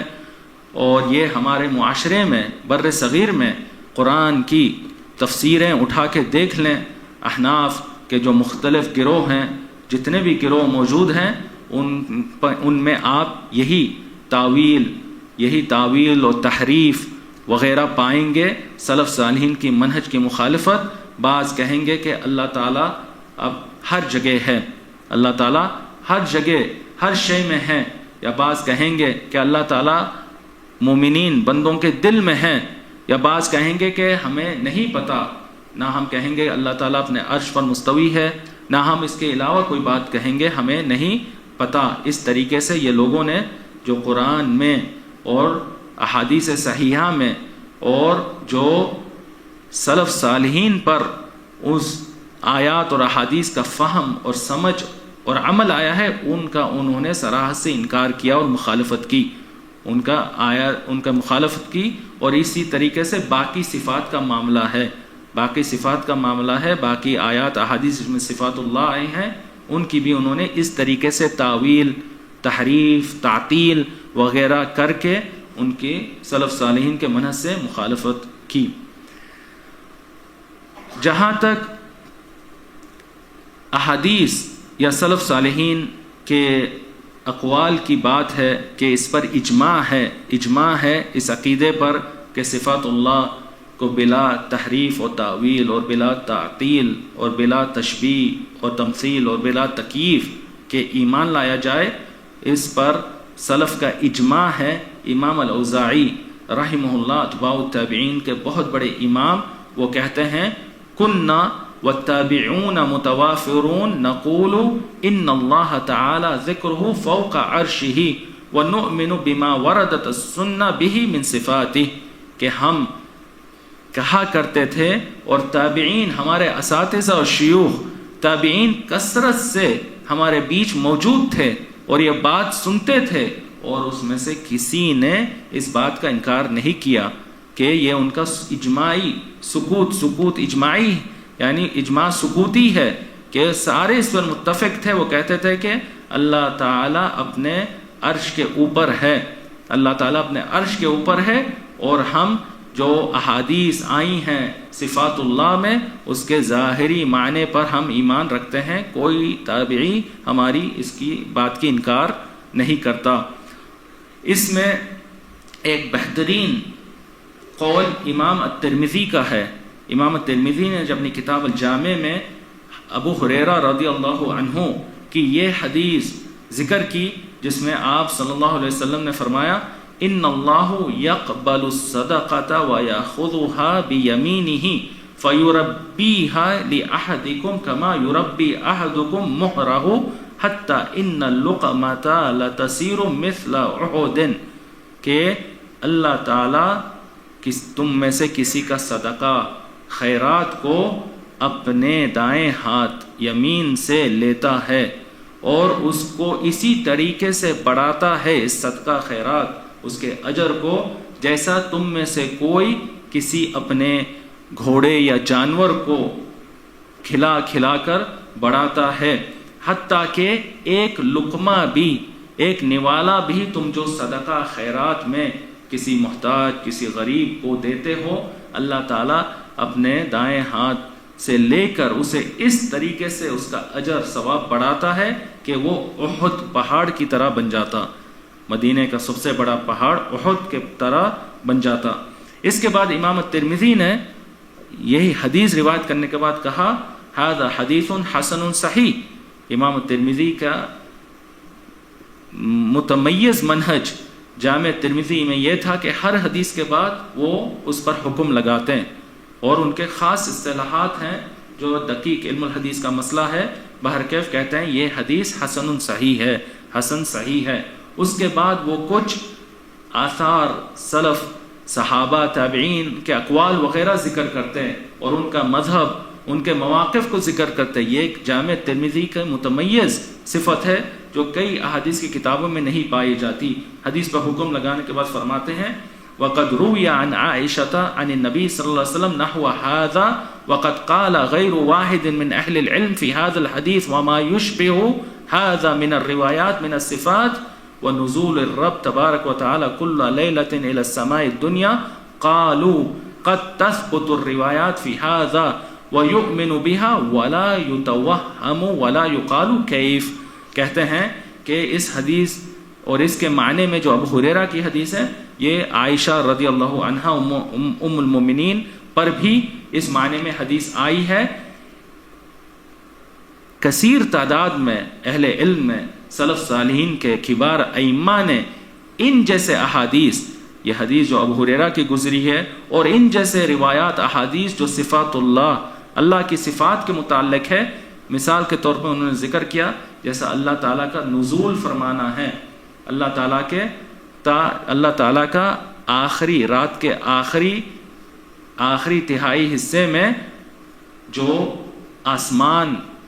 دنیا سے سب سے قریب تر ہے اس پر نزول فرمانا ہے، وہاں تک نزول فرمانا ہے. ایسی احادیث کے بارے میں علماء سلف صالحین نے یہ عقیدہ باندھا، یہ ان کا عقیدہ ہے کہ ان احادیث پر، ان روایت پر اپنے ظاہری معنوں پر ایمان لایا جائے، ان کے ظاہر معنی پر ایمان لایا جائے، ان کا توہم، ان کا غلط معنی، تاویل، تحریف کر کے کوئی بعید دور کا معنی، کوئی غلط معنی ان کا نہ بیان کیا جائے، نہ ہی یہ کہا جائے کہ کیف، کہ یہ صفت کیسی ہے، صفت کیسی ہے یہ نہ پوچھا جائے. ہکذا روی عن مالک وسفیان بن عیینہ وعبد اللہ بن المبارک انہم قالوا فی هذه الاحادیث امروها بلا کیف وهكذا قالوا اہل العلم من اہل السنة والجماعة واما الجہمیہ فانکرت هذه الروایات وقالوا هذا تشبیہ. وقد ذکر اللہ عز وجل في غیر موضع من کتابه الید والسمع والبصر فتأولت الجہمیہ هذه الآیات ففسروها على غیر ما فسر اہل العلم وقالوا ان اللہ لم يخلق آدم بیدہ وقالوا ان معنى الید ها هنا القوة. کہتے ہیں یہ بات ائمہ سلف پر مروی ہے، جیسے امام مالک بن انس اور سفیان بن عیینہ و عبداللہ بن المبارک، کہ وہ ان احادیث، صفات کے احادیث کے بارے میں کہتے تھے امروها بلا کیف، کہ ان پر اسی طریقے سے ظاہر معنی پر ایمان لایا جائے، ان کے ظاہری معنی پر ایمان لایا جائے، جیسا آئی ہے ویسی ہی ایمان لایا جائے اور آگے کیا جائے. ان کے بارے میں کیف، کیسا کا سوال نہیں کرنا ہے. اور کہا کہ یہی اہل سنہ والجماع، اہل حدیث کے علماء کا عقیدہ ہے، موقف ہے. ان کی مخالفت جہمیہ نے کی، جہمیہ کے فرقے نے، جنہوں نے ان نصوص، ان احادیث جس میں صفات ہے اس کا انہوں نے انکار کیا، تعطیل کی، ان کے معنی کی تعطیل کی، انکار کیا اور کہا معنی کو ثابت کرنا تشبیہ ہوگی. یہ کہنا کہ اللہ تعالیٰ کا ہاتھ ہے جیسا گزرا ہے، اللہ تعالیٰ سنتا ہے، دیکھتا ہے، یہ کہنا تشبیہ ہے. یہ باطل جہمیہ کا بدعتی عقیدہ ہے. امام الترمذی کہتے ہیں کہ اللہ تعالیٰ نے کئی جگہ اپنی کتاب قرآن میں یہ صفات کا ذکر کیا. ید، اللہ تعالیٰ کا ہاتھ، السمع، اللہ تعالیٰ کا سننا، البصر، اللہ تعالیٰ کا دیکھنا. تو جہمیہ نے ان صفات کی تعویل کی اور جو اہل حدیث، اہل السنہ والجماع، سلف صالحین کے ائمہ کی ان کے معنی کا بیان ہے اس کی انہوں نے مخالفت کی. تو مثال کے طور پر کہتے ہیں امام الترمذی، جہمیہ نے ید کے بارے میں، اللہ تعالیٰ کے ہاتھ کے بارے میں یہ فرمایا کہ اللہ تعالیٰ نے آدم علیہ السلام کو اپنے ہاتھ سے نہیں، جیسا کہ قرآن مجید میں ہے کہ اللہ تعالیٰ نے آدم علیہ السلام کو اپنے ہاتھ سے بنایا. تو کہتے ہیں کہ ید سے مراد یہاں اس آیت میں ظاہری معنی ہاتھ نہیں بلکہ قوہ ہے،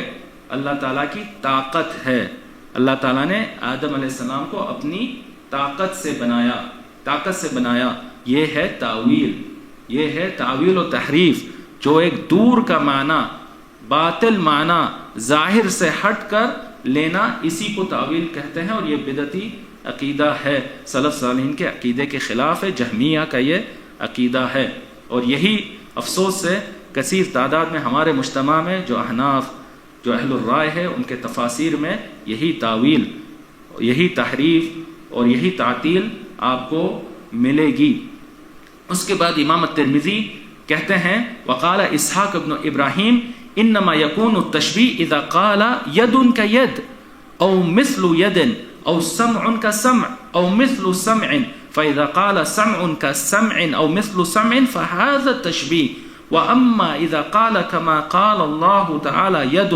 وسمع وبصر ولا يقول كيف ولا يقول مثل سمع ولا كسمع فهذا لا يكون تشبيها وهو كما قال الله تعالى في كتابه ليس كمثله شيء وهو السميع البصير۔ اس کے بعد امام الترمذی عظیم سلف صالحین کے امام، اہل حدیث کے امام اسحاق ابن ابراہیم یعنی اسحاق ابن راہویہ رحمہ اللہ سے یہ بات نقل کرتے ہیں، جو بہترین قاعدہ ہے، بات ہے کہ تشبیہ تو جب ہوتی ہے، یعنی جہمیہ اور جو دیگر اہل تاویل ہے، اہل تحریف و تعطیل ہے، جنہوں نے ان صفات کا قرآن اور سنت میں جو آئی ہیں ان کے معنی کو ظاہر پر اس بات کرنے سے انکار کر دیا، تاویل کی، تحریف کی، تعطیل کی،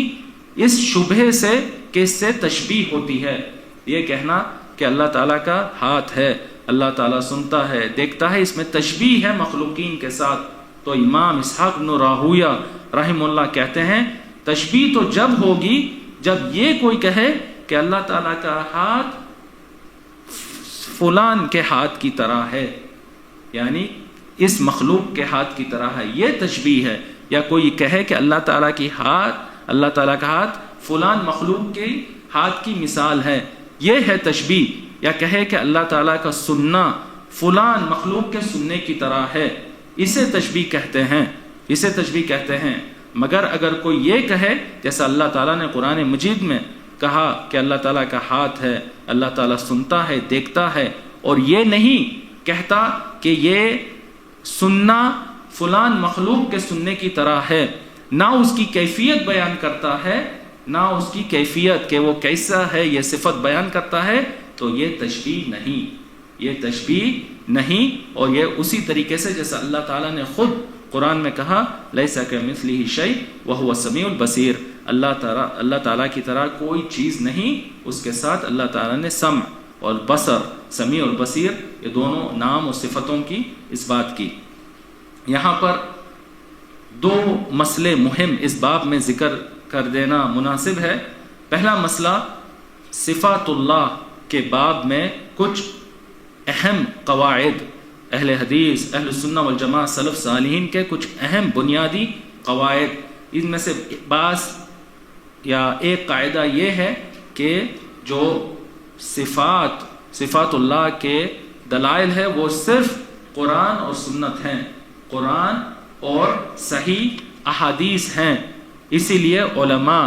سلف صالحین کہتے ہیں کہ نصوص الصفات توقیفیہ، نصوص الصفات توقیفیہ، کہ جو صفات کے نصوص ہے، دلائل ہیں، وہ توقیف پر مبنی ہیں، توقیف پر مبنی ہے، یعنی وہ قرآن اور صحیح سنت پر مبنی ہیں، اس پر کوئی عقل کا، کوئی قیاس کا، کسی کی رائے کا کوئی دخل نہیں، کوئی دخل نہیں۔ صفات صرف قرآن اور سنت سے ثابت کی جاتی ہیں۔ کیوں؟ کیونکہ اللہ تعالیٰ کی صفات کا معاملہ غیب کا معاملہ ہے، غیبیات میں سے ہے، غیب کا معاملہ ہے، اور اس کا کوئی ہمارے پاس راستہ نہیں کہ ہم یہ بات جانیں الا جو اللہ تعالیٰ نے غیب سے ہمیں بتلائی قرآن مجید میں، یا اللہ تعالیٰ نے غیب سے نبی کریم صلی اللہ علیہ وسلم پہ نازل کی، جو آپ نے سنت میں اپنی حدیث میں بیان کی۔ امام احمد بن حنبل رحمہ اللہ فرماتے ہیں لا یوصف اللہ الا بما وصف به نفسه او وصفه به رسوله صلی اللہ علیہ وسلم لا يتجاوز القرآن والحدیث، کہ ہم صفات کے معاملے میں اللہ تعالیٰ کی صرف وہی صفات کیا اس بات کرتے ہیں جو اللہ تعالیٰ نے خود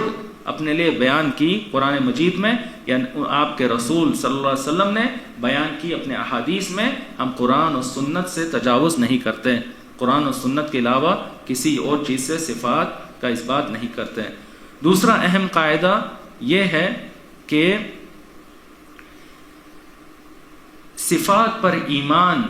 لایا جائے حقیقت میں، مجاز میں نہیں. صفات پر ایمان لانا اس کے حقیقت میں ہے، مجاز میں نہیں. اور یہی سلف صالحین کا قول ہے جیسا گزرا ہے، امر روحا کما جاءت، امر روحا کما جاءت، کہ صفات کو جیسا اس کا ظاہری حقیقی معنی ہے اس پر ایمان لایا جائے اور اس کو آگے کیا جائے، اس کو آگے کیا جائے. اور اس پر بھی سلف صالحین کا اجماع ہے، سلف صالحین کا اجماع ہے. امام الخطابی رحمہ اللہ اپنی کتاب معالم السنن، جو سنن ابی داود کی سب سے پہلی شرح ہے، سنن ابی داود کی سب سے پہلی شرح ہے، اس میں فرماتے ہیں جب حدیث نزول کا انہوں نے ذکر کیا، عن ابی ہریرہ رضی اللہ عنہ ان رسول اللہ صلی اللہ علیہ وسلم قال ينزل ربنا تبارک وتعالى كل ليلة الى السماء الدنيا حين يبقى ثلث الليل الآخر فيقول من يدعوني فاستجيب له من يسألني فأعطيه من يستغفرني فأغفر له. کہ نبی کریم صلی اللہ علیہ وسلم نے فرمایا ہمارا رب اللہ تبارک و تعالی رات کے آخری تہائی حصے میں نزول فرماتا ہے، جو آسمان زمین سے ارض سے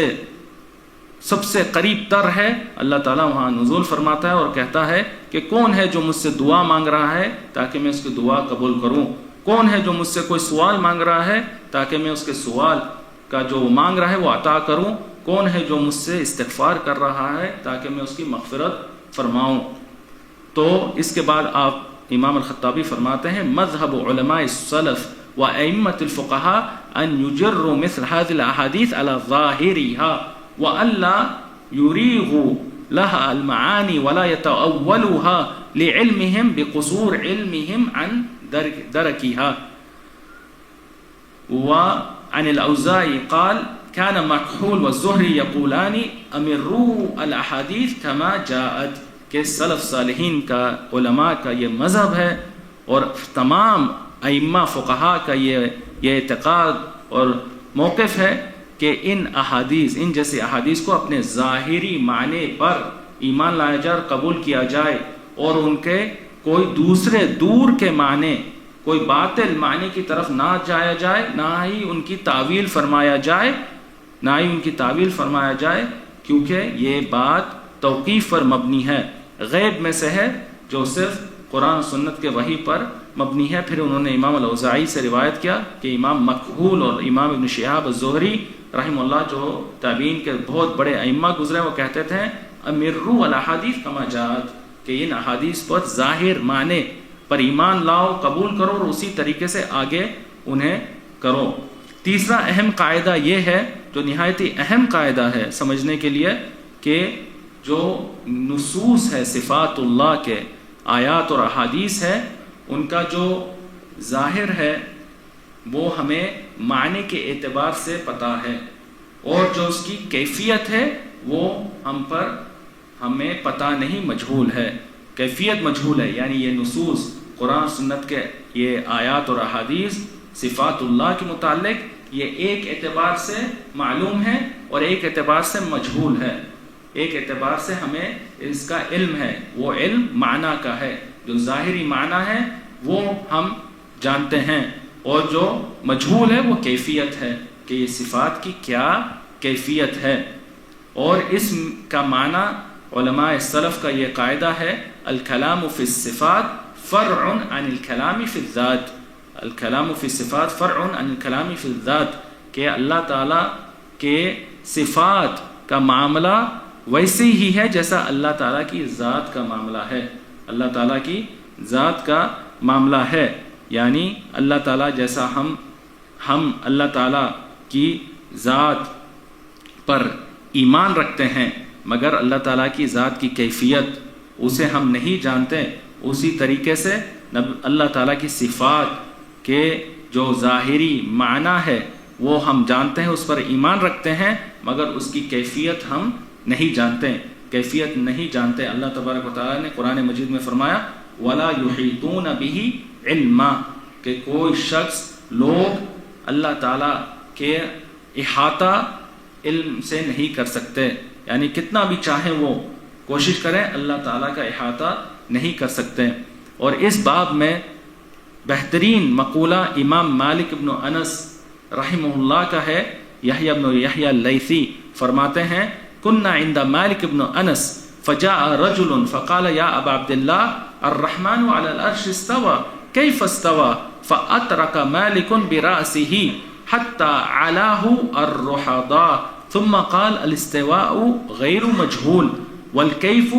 غیر معقول والایمان به واجب والسؤال عنه بدعة وما أراك إلا مبتدعا ثم امر به ان يخرج، کہ ایک مرتبہ ہم اپنے شیخ اور استاد امام مالک ابن انس، امام دار الہجرہ، اتباع التابعین کے سب سے بڑے امام اس دور میں، مدینہ کے شہر میں، ان کے حلقے میں، ان کے مجلس میں تھے، تو ایک شخص آیا، اس نے کہا اے ابا عبداللہ، ان کی کنیت سے بلایا کہ یہ آیت جو ہے الرحمن علی العرش استوى، کہ اللہ تعالیٰ اپنے عرش پر مستوی ہے، اللہ تعالیٰ اپنے عرش کے اوپر ہے، کیف استوى، اللہ تعالیٰ نے عرش پہ استوا کیسا کیا، اس استوا کی کیا کیفیت ہے، یہ سوال اس شخص نے پوچھا۔ امام مالک یہ سوال سن کر اپنا سر وہ جھکا دیے، خاموش ہو گئے، حتیٰ کہ ان کے پیشانی، ان کے ماتھے پر پسینہ آ گیا سوال کی عظمت سے۔ اس کے بعد آپ نے سر اٹھایا اور آپ نے کہا الاستواء غیر مجہول، کہ جو استوا ہے اس کا جو معنی ہے وہ مجہول نہیں، وہ ہم جانتے ہیں، سمجھتے ہیں، مگر اس کی کیف غیر معقول، والکیف غیر معقول، جو کیفیت ہے وہ ہم کبھی نہیں سمجھ سکتے، وہ ہم کبھی نہیں جان سکتے۔ الایمان به واجب، اس استوا کے ظاہری معنی پر ایمان رکھنا واجب ہے، اور اس کا سوال کرنا، کیفیت کا سوال کرنا بدعت ہے، کیفیت کا سوال کرنا بدعت ہے۔ میں تمہیں ایک بدعتی سمجھتا ہوں، میں تمہیں بدعتی سمجھتا ہوں۔ پھر آپ نے حکم دیا کہ اس بدعتی کو ان کی مجلس سے نکال دیا جائے، اس بدعتی کو ان کی مجلس سے نکال دیا جائے۔ تو صفات ایک اعتبار، معنی کے اعتبار سے معلوم ہے، ہم جانتے ہیں۔ اللہ تعالیٰ نے قرآن کو صاف عربی زبان میں نازل کیا، قرآن سے اللہ تعالیٰ نے اپنی حجت تمام کی۔ قرآن میں کوئی ایسی بات، لفظ، آیت نہیں جس کا معنی ہم نہیں جانتے۔ قرآن نازل ہی کی گئی کہ لوگوں کو مخاطب کر کر ان کو تکلیف کا مخاطب کر کر ان کے سمجھ، عرب جو تھے ان کے زبان کے مطابق قرآن نازل کی گئی۔ تو قرآن کے جو معانی ہے وہ جانتے ہیں، مگر جو کیفیت ہے وہ اللہ تعالیٰ نے اپنے غیب کے علم میں رکھا، اسے ہمیں نازل نہیں فرمایا، وہ ہمارے علم میں نہیں، وہ مجہول ہے، وہ مجہول ہے، کیفیت ہم نہیں جانتے ہیں۔ دوسرا مسئلہ، یہ قواعد کے بعد اہم قواعد صفات اللہ کے نصوص کے متعلق، اس کے بعد ان کا ذکر جو بدعتیوں نے، اہل بدعت نے، اہل الحدیث، اہل سنہ والجماعہ، سلف صالحین کی صفات اللہ کے باب میں مخالفت کی اور گمراہی میں وہ گر پڑے۔ اس میں بھی مختلف فرقے ہیں، مختلف گروہ ہیں۔ پہلا جہمیہ معطلہ کا ہے، جس کا امام الحمیدی نے ذکر کیا۔ جہمیہ جو معطلہ ہے، معطلہ جو تعطیل کرتے ہیں صفات میں، یعنی ان کا یہ عقیدہ ہے کہ وہ تمام اسماء و صفات، اللہ تعالیٰ کے تمام نام، اسماء اور صفات کیا انکار کرتے ہیں، اور وہ کہتے ہیں لا حی ولا قدیر ولا علیم، کہ اللہ تعالیٰ نہ حی ہے، نہ قدیر ہے، نہ علیم ہے، نہ یہ نام ثابت ہے، نہ ہی اس ناموں میں ضمن جو صفت ہے حیات، زندگی کی، قدرت کی، علم کی، اس کا بھی انکار کرتے ہیں۔ تو یہ لوگ جو جہمیہ ہے وہ عدم کی عبادت کرتے ہیں، جو چیز معدوم ہے بلکہ بعض اس میں سے تضاد کا بھی شکار ہیں. بعض جہمیہ کہتے ہیں لا حی ولا میت ولا عالم ولا جاہل، کہ نہ اللہ تعالیٰ حی ہے نہ ہی میت ہے، نہ ہی عالم ہے نہ ہی جاہل ہے. اس طریقے سے وہ دو تضاد کا بھی وہ شکار ہوئے. یہ معطلہ ہے جہمیہ، جنہوں نے تمام اسماء و صفات کا انکار کیا، تمام اسماء و صفات کا انکار کیا. وہ عدم، اللہ تعالیٰ کو معدوم انہوں نے قرار دیا. دوسرا فرقہ ہے معتزلہ کا. معتزلہ انہوں نے اسماء، اللہ تعالیٰ کے نام کا تو اس بات کیا، مگر ان ناموں کو انہوں نے صرف اعلام کی شکل میں مانا جس کا کوئی معنی نہیں، کہ یہ صرف حروف ہے، کلمات ہیں جس کا کوئی ضمن میں معنی نہیں، کوئی صفت، کوئی معنی نہیں. تو یہ بھی تمام صفات کا انکار کرتے ہیں. معتزلہ بھی معطلہ کی طرح تمام صفات کا انکار کرتے ہیں. اور معتزلہ کہتے ہیں سمیع بلا سمع بصیر بلا بصر، کہ اللہ تعالیٰ سمیع ہے، یہ نام اللہ کا ہے مگر اس نام کا کوئی معنی نہیں. سمیع بلا سمع، اللہ تعالیٰ سمیع ہے مگر وہ سنتا نہیں. اللہ تعالیٰ بصیر ہے مگر وہ دیکھتا نہیں. یہ معتزلہ کا بدعتی عقیدہ ہے. ان کے رد میں تین باتیں کہی جا سکتی ہیں. پہلا یہ کہ جو کوئی ذات ہے یہ ممکن نہیں کہ وہ بلا صفات ہو. کوئی بھی ذات ہو ممکن نہیں کہ وہ صفات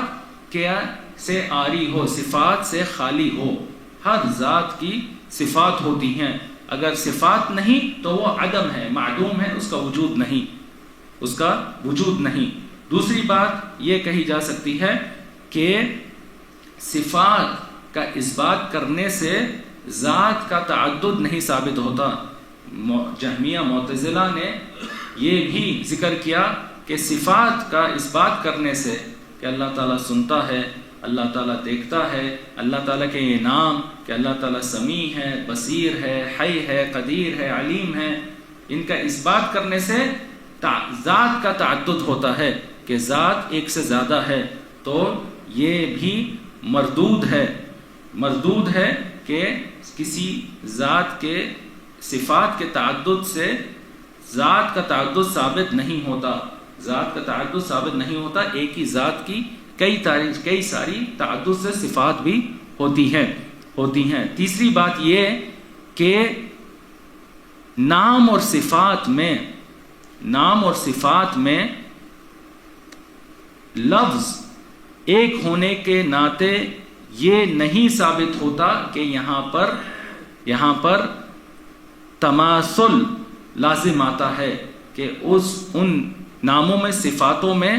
مکمل مطابقت ہے. یہ بھی ثابت نہیں ہوتا. یعنی اور یہ چیز مشہور ہے، معروف ہے قرآن و سنت کے نصوص میں بھی، اور عقل سے بھی یہ بات ثابت ہے، حس سے بھی، جو ہم مشاہدہ کرتے ہیں اس سے بھی ثابت ہے. اس کے کئی مثالیں ہیں، جیسا کہ مخلوقات میں سے ید،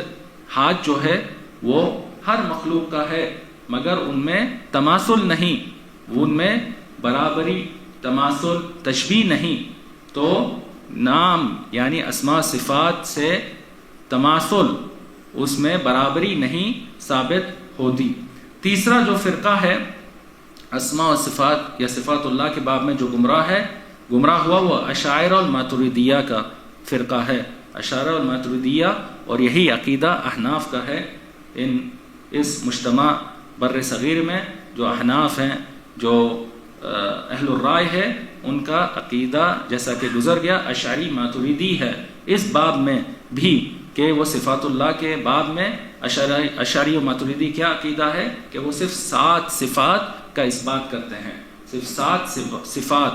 کا اس بات کرتے ہیں. اور وہ کون سی صفات ہیں؟ العلم اور السمع، البصر، الارادہ، القدرہ، الحیات اور الکلام. اللہ تعالیٰ کا علم کی صفت، سمع دیکھنے کی، بصر سمع سننے کی، بصر دیکھنے کی، ارادے کی صفت، قدرت کی صفت، حیات اللہ تعالیٰ کی حیات کی صفت، اور کلام کی صفت، صرف یہ 7 صفات کو وہ قبول کرتے ہیں جو قرآن و سنت میں آئی ہیں۔ قرآن و سنت کے سینکڑوں آیات جس میں صفات اللہ آئی ہیں، ان میں سے صرف یہ 7 صفات کا وہ قبول کرتے ہیں۔ کیوں؟ کیونکہ عقل اس پہ دلالت کرتی ہے۔ جو اشاعرہ ماتریدیہ ہے وہ عقلانی فرقہ ہے، اہل الکلام، کلام پر ان کی بنیاد ہے، عقل پر، تو انہوں نے کہا یہ 7 صفات پر عقل دلالت کرتی، اس لیے قبول کیا، نہ کہ قرآن سنت میں یہ صفات آئی ہیں، عقل کی بنیاد پر قبول کیا کہ یہ وہ صفات ہیں جو ہر ذات کے ساتھ لازمی ہوتی ہیں، عقل ان کی اس پہ دلالت کرتی ہے، اس لیے انہوں نے قبول کیا، اور باقی تمام صفات کا انہوں نے انکار کیا، باقی تمام صفات کا انکار کیا، ان کی تاویل کی، ان کے معنی جو ظاہری معنی ہے اس سے ہٹ کر کوئی دور باطل معنی انہوں نے لیا، وہ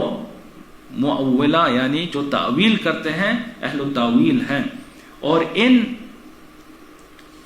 یہ دو جو فرقے ہیں اشاعرہ اور معتزلہ، ان کو بھی کئی جوانب سے رد کیا جا سکتا ہے، جیسا کہ ہم نے جو جہمیہ اور معتزلہ کے رد میں 3 اہم موٹی باتیں بتائیں، یہاں اشاعرہ الماتریدیہ کے بھی رد میں 2 اہم باتیں یا قواعد بتا دیے جا سکتے ہیں۔ پہلا یہ سلف صالحین کا قاعدہ ہے کہ الکلام فی الصفات کالکلام فی الذات، الکلام فی الصفات کالکلام فی الذات، یعنی صفات کا معاملہ اللہ تعالیٰ کی ذات کا معاملے کی طرح ہے، صفات وہی اسی طریقے سے اس کا معاملہ ہے جیسا ذات کے معاملہ ہے۔ تو ہم اشاعرہ ماتریدیہ کو کہتے ہیں کہ جب تم لوگوں نے ذات اللہ تعالیٰ کی ذات کا اس بات کیا اور یہ عقیدہ رکھا کہ اللہ تعالیٰ کی ذات دوسرے ذوات مخلوقین کی ذوات سے اس میں کوئی تشبیہ نہیں آتی، تو اسی طریقے سے صفات کا معاملہ ہے، اللہ تعالیٰ کی صفات کا اس بات کرنے سے دوسرے مخلوقین کی صفات سے تشبیہ نہیں لازم آتی۔ جب ذات کی تشبیہ نہیں دوسرے ذوات سے، تو اسی طریقے سے صفات کی تشبیہ نہیں مخلوقین کے صفات سے۔ اور اگر یہ بات نہیں مانتے ہو تو اس میں تضاد ہے کہ ذات کا معاملہ میں وہ کہتے ہیں کہ تشبیہ نہیں آتی دوسرے ذوات مخلوقین کے ذوات سے، مگر صفات کے باب میں کہتے ہیں کہ اس سے تشبیہ لازمی آتی ہے، تو یہ تضاد ہے ان کا۔ دوسرا قاعدہ، دوسرا ان کے رد یہ ہے، سلف صالحین کا قاعدہ ہے، کہتے ہیں القول فی بعض الصفات کالقول فی بعض الآخر، کہ صفات میں ایک ہی اصل ہے، ایک ہی بنیاد ہے، ہر صفت میں ایک ہی عقیدہ ہے، ایک ہی عقیدہ ہے کہ ہر صفت کی اس بات کی جائے بلا، جیسا کہ گزرا ہے، تحریف اور تعویل اور تعطیل اور تشبیہ اور تمثیل اور تکییف۔ تو تم نے اشاعرہ ماتریدیہ نے 7 صفات کی اس بات کی، 7 صفات کی اس بات کی، اور اس سے تشبیہ تمہارے نزدیک لازمی نہیں آئی، تو یہی معاملہ باقی صفات کا بھی ہے، باقی صفات کا بھی یہی معاملہ ہے، اسی طریقے سے ان کا اس بات ہوگا، اس میں کوئی تشبیہ لاگو نہیں ہوگی، ورنہ تم پھر تضاد کا شکار ہو گئے کہ 7 صفات کے بارے میں تو تم نے یہ کہا کہ اس سے تشبیہ نہیں لازمی ہو آتی اس بات کرنے سے، اور مگر دیگر جو صفات ہیں ان سے تشبیہ لازمی آتی ہے، تو یہ تمہارا تناقض، یہ تمہارا تضاد ہے۔ چوتھا فرقہ، آخری فرقہ جو صفات اللہ کے باب میں جو گمراہ ہوا بدعتی فرقہ ہے، وہ مفوضہ کا فرقہ ہے، اہل التفویض، تفویض جو کرتے، تفویض کا معنی کہ یہ وہ لوگ ہیں جو اسماء و صفات کے الفاظ، جو کلمات ہیں، جو لفظ ہیں، اس کو معنی کے بغیر مانتے ہیں، اور معنی کے بارے میں کہتے ہیں کہ معنی بھی مجہول ہے، معنی بھی مجہول ہے، کوئی اس معنی کو نہیں جانتا، اور اس کا علم اللہ تعالیٰ کے سپرد کرتے ہیں۔ اہل حدیث، اہل سنہ، سلف صالحین کا اجماع کیا ہے کہ صفات کا معنی پتہ ہے، کیف مجہول ہے. یہ لوگ کہتے ہیں معنی بھی مجہول ہے, معنی ہم نہیں جانتے. یہ الفاظ ہیں جن کا معنی ہم نہیں جانتے, اور کہتے ہیں اس کا معنی صرف اللہ تعالی جانتا ہے. اس بدعتی عقیدے, تفویض کا عقیدہ, مفوضہ کے عقیدے سے تین گمراہیاں پیدا ہوتی ہیں, ثابت ہوتی ہیں. پہلی بات یہ کہ اللہ تعالیٰ نے قرآن مجید میں اور نبی کریم صلی اللہ علیہ وسلم نے اپنی احادیث میں ایسا کلام کے ذریعے لوگوں سے مخاطب ہوئے جس کا معنی لوگ نہیں سمجھ سکتے تھے, معنی کا ادراک نہیں کر سکتے تھے. یہ ان کے باطل عقیدے سے یہ لازمی بات ثابت ہوتی ہے کہ قرآن میں, سنت میں ایسی باتیں ہیں جس کا لوگ معنی نہیں سمجھ سکتے, نہ معنی کا ادراک کر سکتے ہیں. دوسرا جو باطل ثابت ہوتا ہے ان کے اس بدعتی عقیدے سے وہ یہ کہ قرآن مجید مبین نہیں ہے. اللہ تعالیٰ نے قرآن مجید کا یہ وصف قرآن مجید میں کئی جگہ ذکر کیا ہے کہ قرآن کو اللہ تعالیٰ نے مبین, بین بنا کر بھیجا, واضح بنا کر بھیجا. تو اس کا ان کے باطل عقیدے سے رد اور انکار ہوتا ہے کہ قرآن مبین اور بین واضح نہیں. تیسرا جو باطل تیسرا جو بات ہے جو ان کے باطل عقیدے سے لازمی آتی ہے وہ یہ کہ وہ شریعت کو کس کے ساتھ کھلاڑ کرتے ہیں اس باطل عقیدے سے, اور اس کی شان کو کم کرتے ہیں. یہ مفوضہ اہل التفویض کے نزدیک جو عبادات اور معاملات کے آیات اور احادیث ہیں, عبادات اور معاملات کے جو نصوص ہیں وہ واضح ہے, ان کے معنی واضح ہیں, مگر جو اس سے اہم عقائد کے جو نصوص ہے قرآن سنت میں وہ واضح نہیں, اور یہ شریعت کے ساتھ بلا شک و شبہ کھلواڑ ہے, اور اس کی شان کو کم کرنے کا سبب ہے. اس کے بعد امام الحمیدی رحمہ اللہ آخری 7ویں اصل سلفی عقیدہ اہل حدیث اعتقاد کے 7ویں بنیادی قاعدہ اور اصل کی طرف آتے ہیں جو تکفیر سے متعلق ہے, کبیرہ گناہ کا جو مرتکب ہے اس کے متعلق ہے. کہتے ہیں وَأَلَّا نَقُولْ كَمَا قَالَتِ الْخَوَارِجْ مَنْ أَصَابَ كَبِيرَةً فَقَدْ كَفَرَ وَلَا تَكْفِيرَ بِشَيْءٍ مِنَ الذُّنُوبِ إِنَّمَا الْكُفْرُ فِي تَرْكِ الْخَمْسِ التي قال رسول الله صلى الله عليه وسلم بني الإسلام على 5 شهادة أن لا إله إلا الله وأن محمد رسول الله وإقام الصلاة وإيتاء الزكاة وصوم رمضان وحج البيت فأما 3 منها فلا يناظر تاركها من لم يتشهد ومن لم يصلي ولم يصم لأنه لا يؤخر شيء من هذا عن وقته ولا يجزئ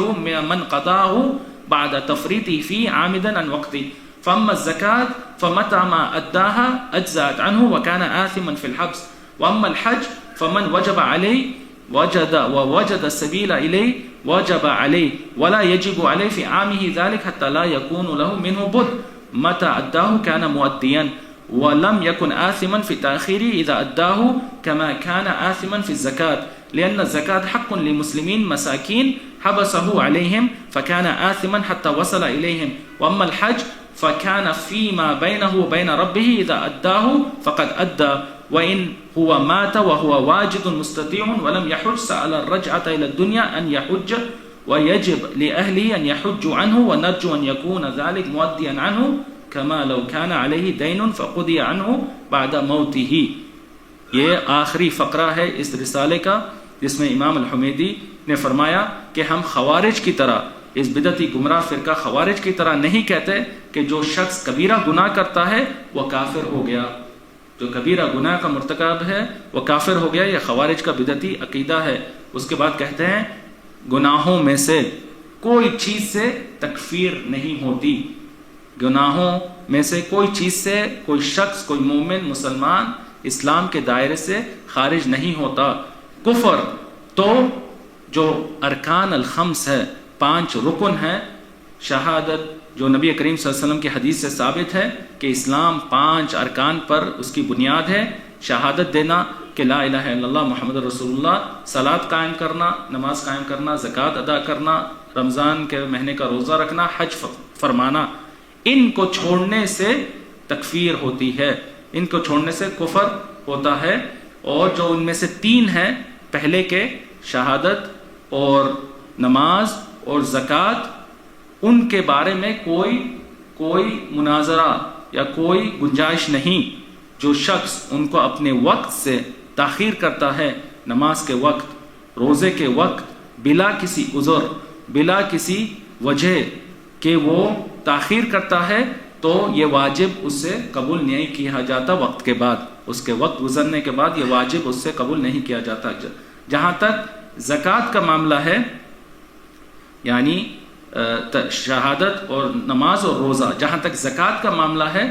تو جب وہ زکوٰۃ ادا کرے گا تاخیر کر کے، اگر وقت سے بلا عذر، تو وہ زکوٰۃ قبول کر لیا جائے گا، اس کا واجب ادا ہو جائے گا، مگر وہ گنہگار ہے کیونکہ اس نے زکوٰۃ وقت پر نہیں دیا، اور وہ زکوٰۃ حق تھا غریبوں کا جو وقت سے ان تک نہیں پہنچا۔ جہاں تک حج آخری رکن کا معاملہ ہے، تو جب بھی وہ حج ادا کرے تو وہ اس سے مقبول ہے، اس کا واجب ادا ہو گیا، اس پہ کوئی گناہ بھی نہیں کہ جب حج واجب ہو جائے، کوئی مالی استطاعت پوری ہو جائے، تو حج فوراً اس سال میں اس پر واجب نہیں، جب بھی وہ حج کریں تو اس کا حج کی واجب مکمل ہو گئی، اور اس پہ کوئی تاخیر کرنے پہ گناہ بھی نہیں، جیسا کہ زکوٰۃ میں تھا، کیونکہ زکوٰۃ مسکین فقیر کا حق ہے، جو اس نے اپنے پاس گروی رکھا، وقت سے تاخیر کی، تو اس کے لیے اس کو گناہ ہے،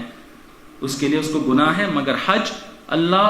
اور بندے کے بیچ کا معاملہ ہے، بندے اور اللہ تعالیٰ کے بیچ کا معاملہ ہے، جب وہ ادا کر دے واجب ادا ہو جاتا ہے۔ اگر کوئی شخص حج واجب ہونے کے بعد، مالی استطاعت پانے کے بعد بھی حج نہیں کرتا اور اسی پر فوت ہو جاتا ہے، تو وہ قیامت کے دن یہ خواہش کرے گا کہ وہ دنیا کو واپس لوٹا دیا جائے تاکہ حج کر سکیں، اور اس کے خاندان والوں پر واجب ہے کہ وہ اس کے نیابت میں حج کریں، اور یہ امید ہم رکھتے ہیں کہ اس کا حج کا واجب مکمل ہو جائے گا اگر اس کے گھر والے اس کے وفات کے بعد حج کریں، جیسا کہ اگر اس کے اوپر کوئی قرضہ تھا تو اگر وہ قرضہ گھر والے ادا کر دیں اس کی وفات کے بعد، تو وہ بھی ادا ہو جاتا ہے۔